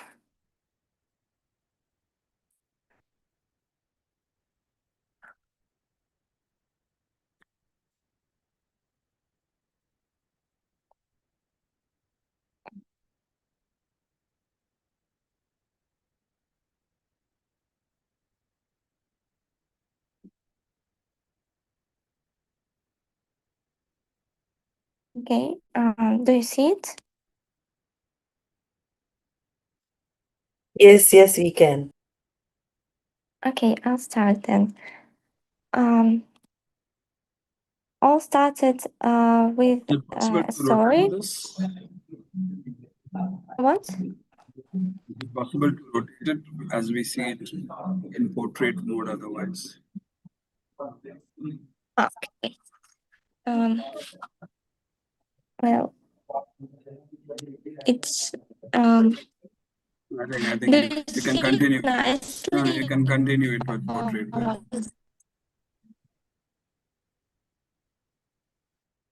Okay. Um, well, um, my story was about a girl that lived in a multi-story building, but then she wakes up in a magical world. So then she comes through difficulties on her way and uh, becomes a fourth self. So her house is also changes from an ordinary to a villa located in the nature. So I did a comic that illustrated her journey. This is the first part, the second part, and also I did a story collage.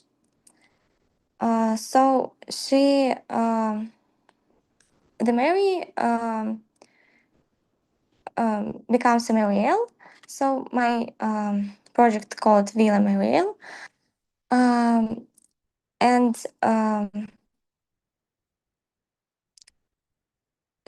she visited different locations on her journey, and that all inspired me to create a house.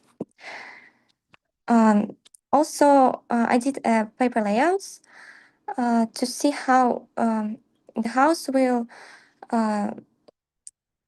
look at the landscape, and maybe it will be a part of a landscape composition. Also, at the university, we used artificial intelligence in this project. So, with the help of it, I visualized it, how it may look with the environment. The next step was searching for the references. I did a presentation about Alvaro Alta's Villa Mayrea and Maison Carré.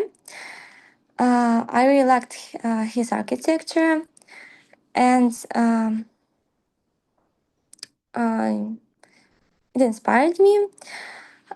So I took parts from my architecture references to my house. For example, you can see in a purple color uh, elements that I used in my house, and all this I combined and to get expressive shape of the house. I used also Frank Lloyd Wright's Falling Water. Um, I really liked terraces and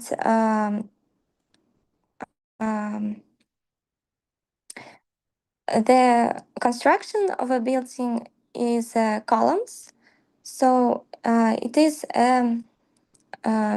reference to Villa Savoy in Le Corbusier. This is my variations of the house, my searches. Um, um, and finally, I got what I wanted that truly represented the story and my imaginary character. But the difficult part was the floor plans because I needed to do them mm, um, like for the real person, uh, and yeah, it should include all necessaries for the developer.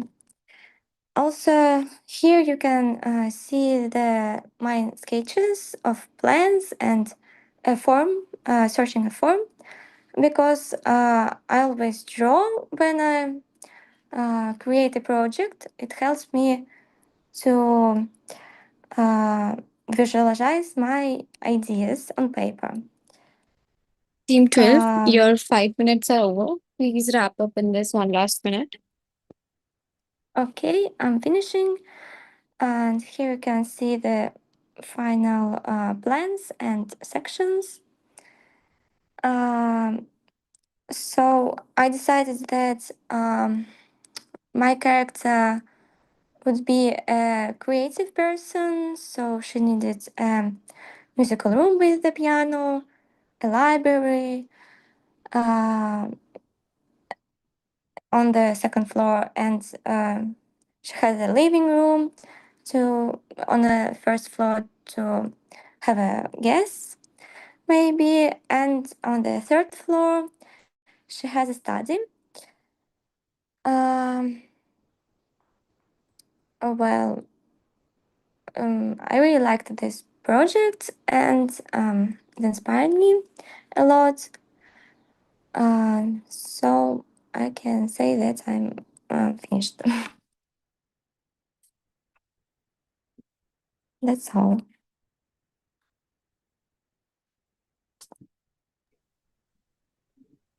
Thank you, Elvina. Really appreciate the sketches that you have done. Also, the Thank you. references. The references are good. I Mm-hmm. have one question. If you talk about the scale of the house, there are 4 levels, right? 4 levels above the ground level. 3 levels. 3 levels above the ground. Okay. What happens in the middle level? Middle level here in the center. Oh, Yeah. so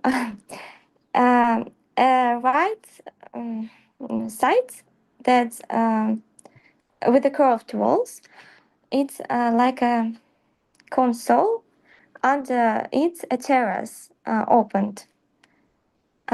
So in the middle it's like a tower of the three levels. And the first level is, you can see on the plan. It's Your colors, why the choice of colors? Why did you choose the yellow and the maroon and the purple? because um, in our university, teachers decided to do this project in a postmodern style, and a color is um, um,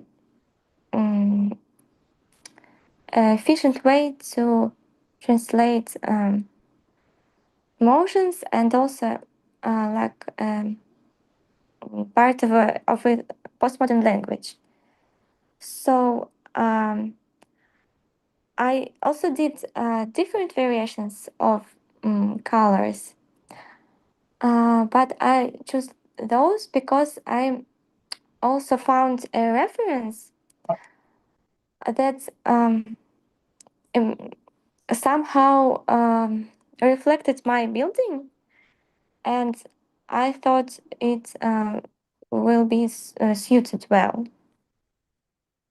Okay, So thank you. Over to the other jury members.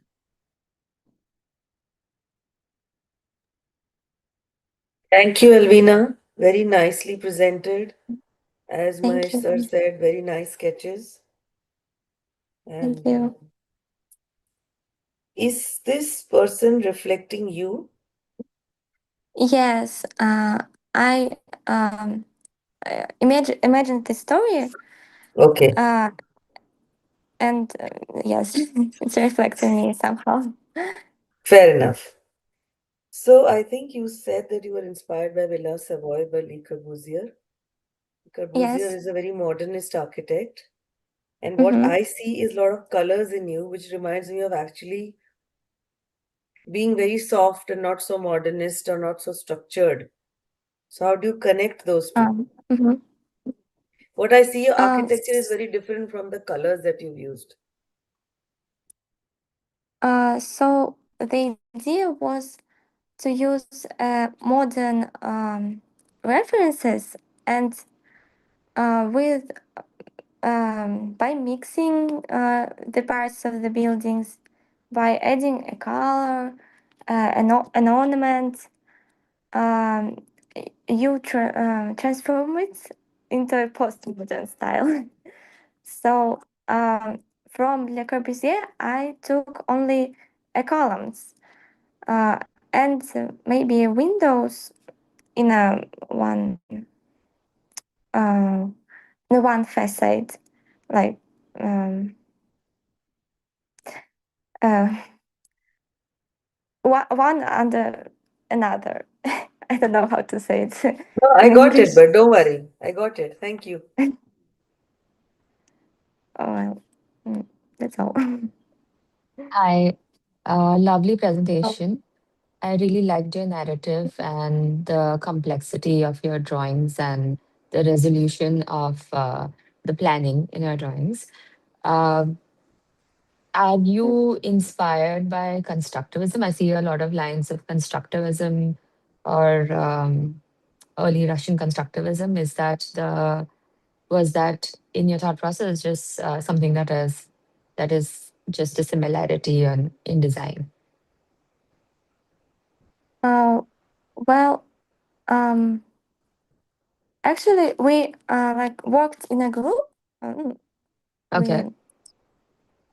we're teaching together, so maybe I inspired a lot from my colleagues.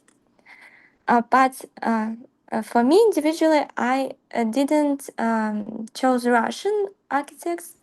I chose only Alvaro Aalto, Le Corbusier, Lina Bobardi, and Frank Lloyd Wright. Okay. Mm. Interesting.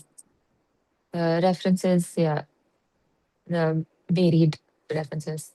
But really nice narrative and Thank really you. good drawings and presentation. Thank you. Thank you.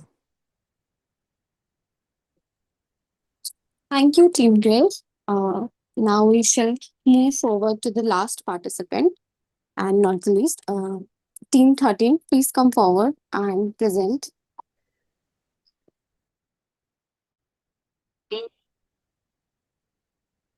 Uh, am I audible? Yes. One second, I'll just share my screen.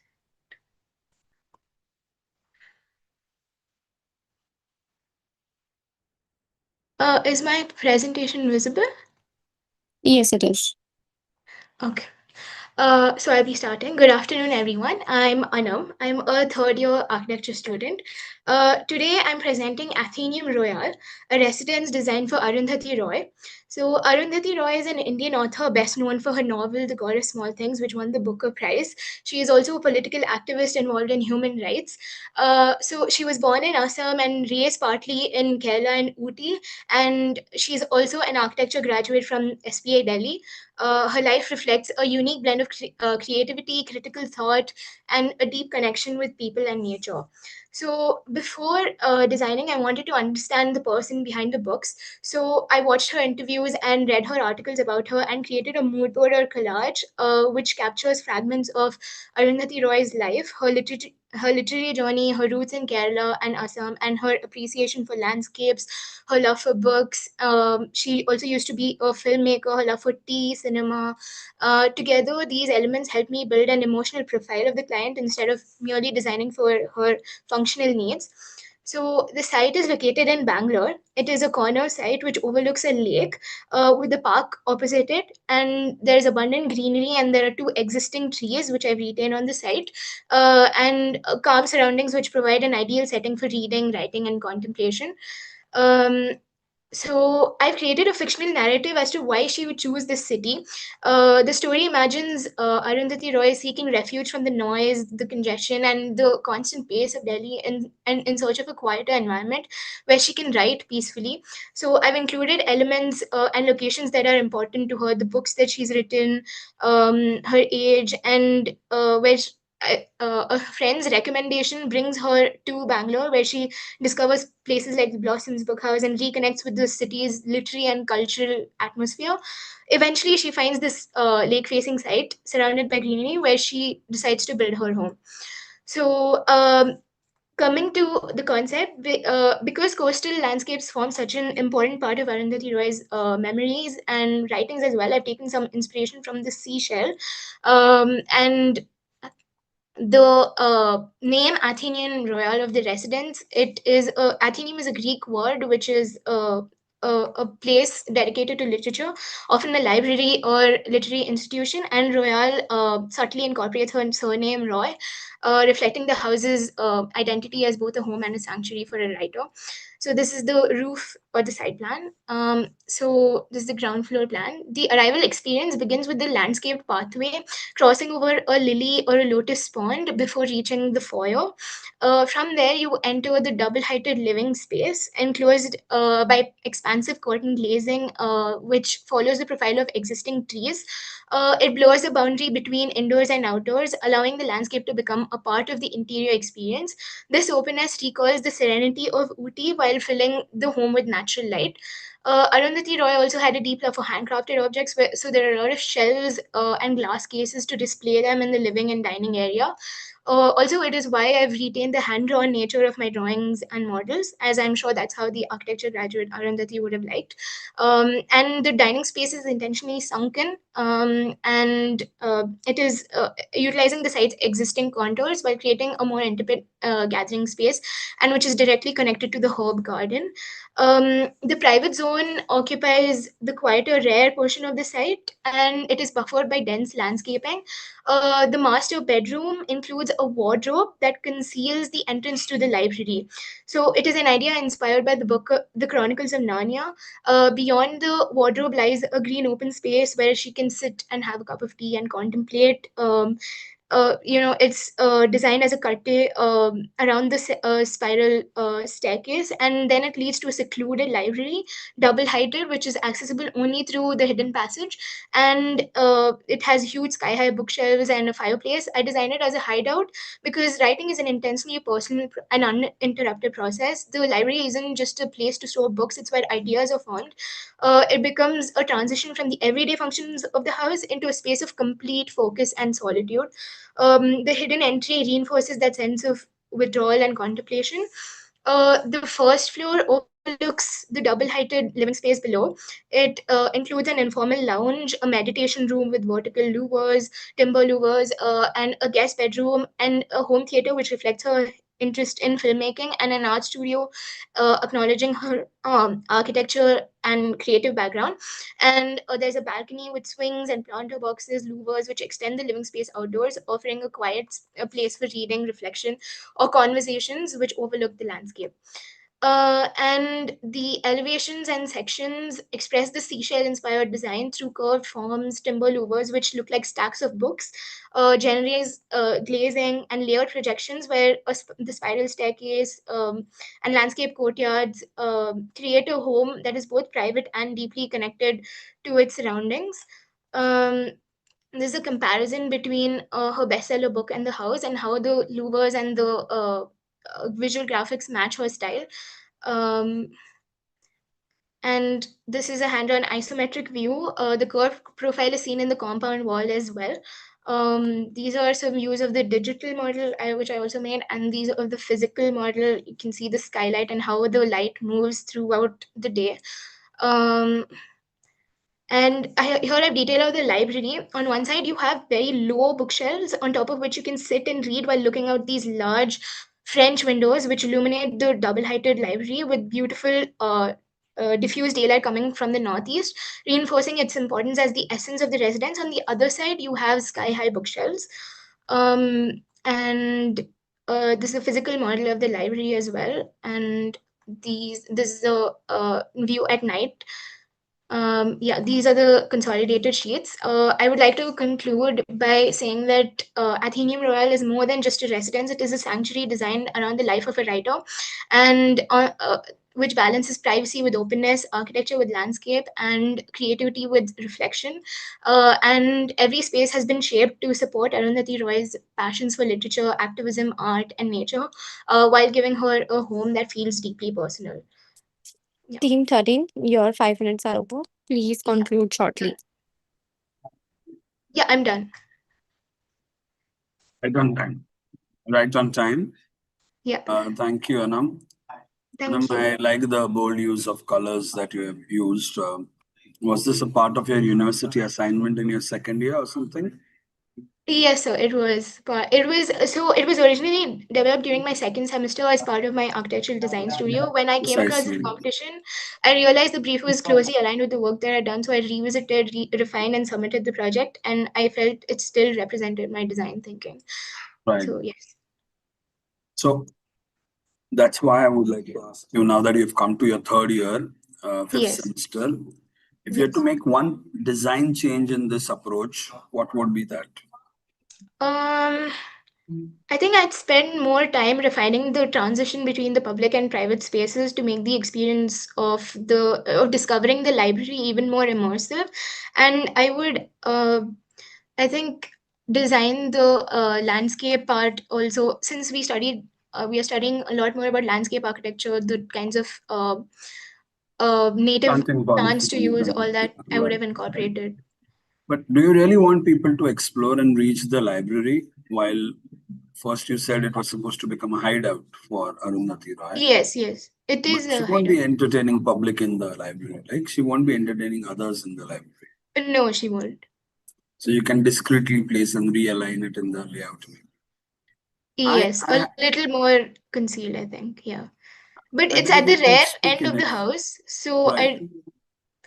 and there's very dense landscape which buffers the space. So from the outside, I don't think people can discover Sure. That's not an that issue. space. My concern, I'm not sure if you have really highlighted about this, but you have two skylights in your design. Yes, yes. You haven't told us about, are they oriented towards the south or the north, or how does the sun move? So they are oriented towards the north. It's not seen in the views, but they are mostly oriented towards the north to get the north light. So it's it's on top of the living space, Right. and on top of the central spiral staircase as well. Spiral staircase. Yeah. Okay. And last question is, what do you think the material of your entire building is? What thickness have you used for all those Yeah. curves and those? So I intentionally interpreted the house in a contemporary language because I wanted the design to reflect how she lives today. She's a globally recognized author who has lived across different places. So it is sort of designed like a luxurious villa. There is generosity of space, light, and natural. So it is more of reinforced concrete and glass, and which is climate responsive as well, with treated glass which has low emissivity and things like that. So, All right. Okay. Thank you, and the Anam. timber What did louvers. you remember? Yeah.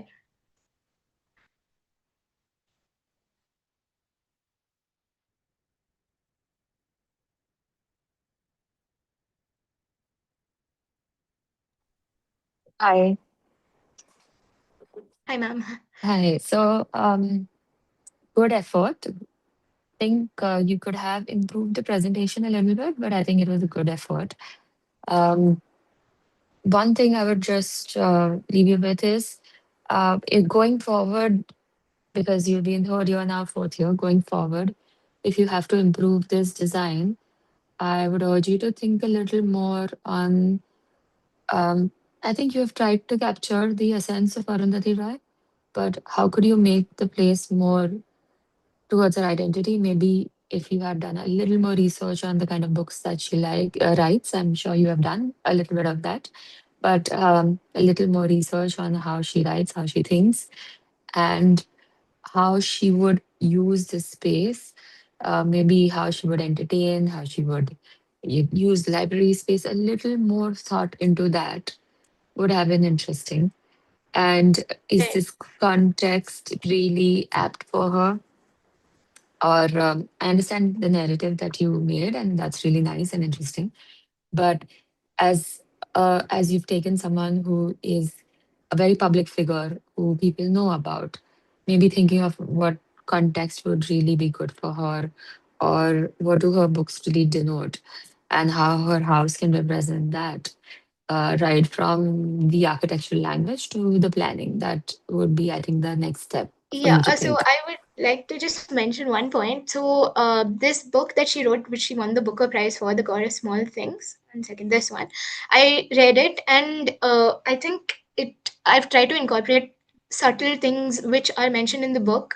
It is placed in like it is set in the backwaters of Kerala, so I've tried to incorporate water bodies wherever possible. There's one indoor as well as outdoor, and the lotus pond as well, and there are pergolas in the library as well, which takes place. There's a scene that takes place near pergolas. So one second, yeah.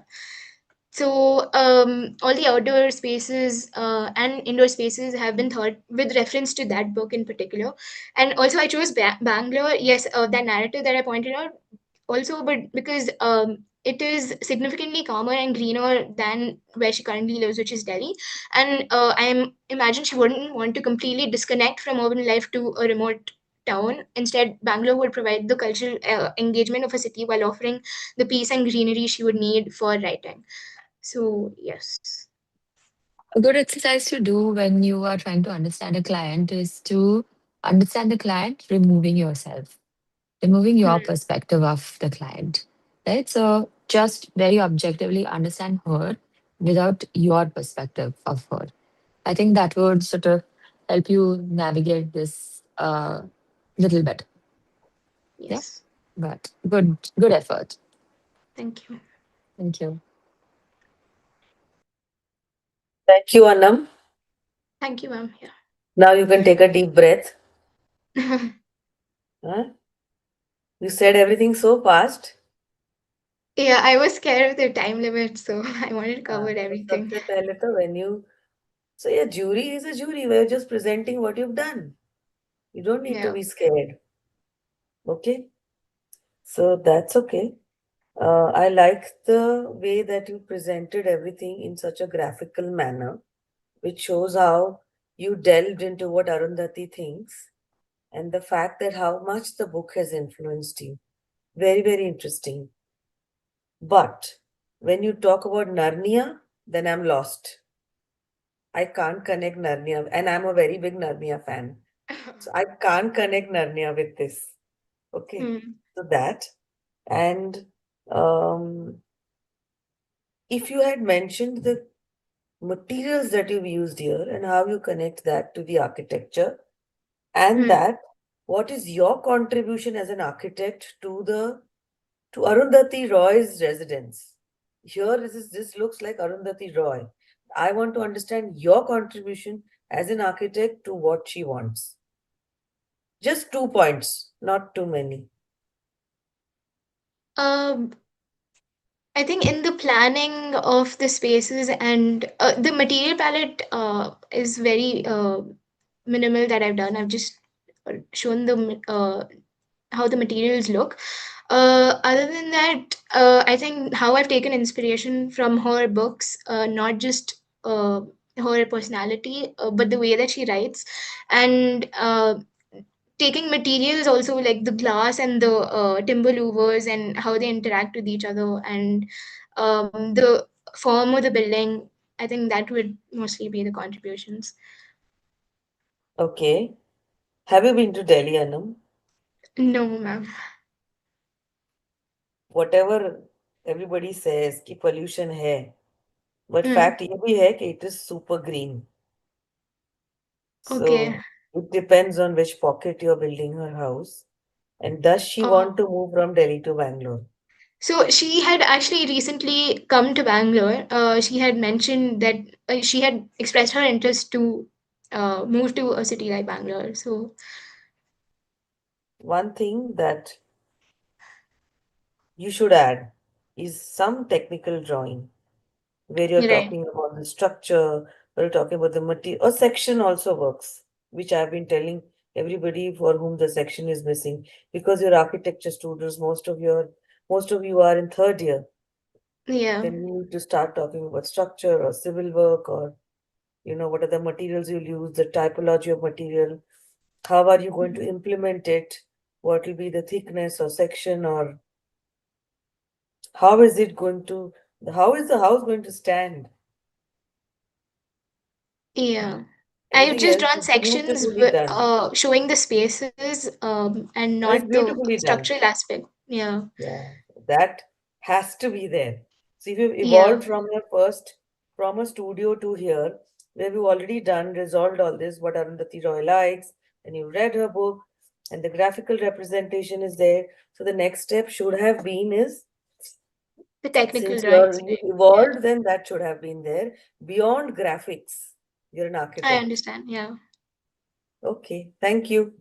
Thank you so much. Thank you so much, Team 13. It was a great presentation. So, with this, we shall conclude the final jury session of Architopia 2.0. On the behalf of entire Discover Art team, I would like to extend our heartfelt gratitude to the participants for their outstanding work and their hard work.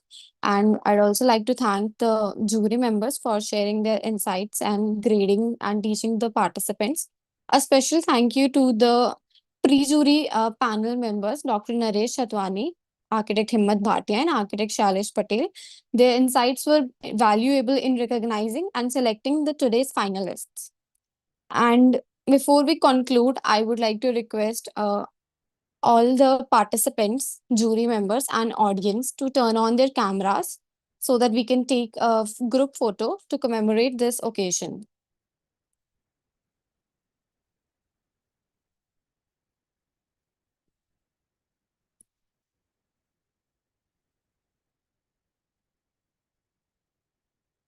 I think we are ready. I request Vikrant from Discover Art to take the photograph.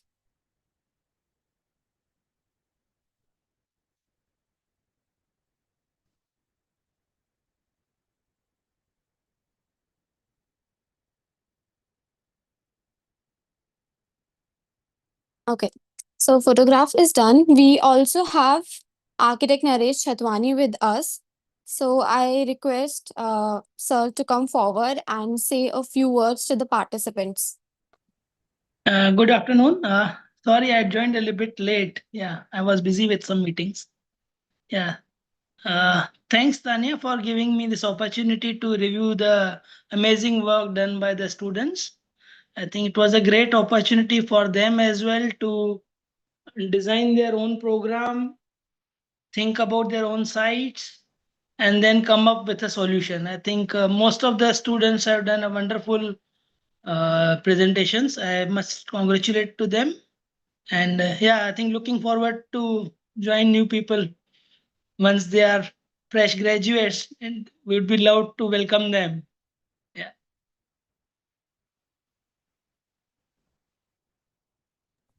Thank you so much, Naresh sir.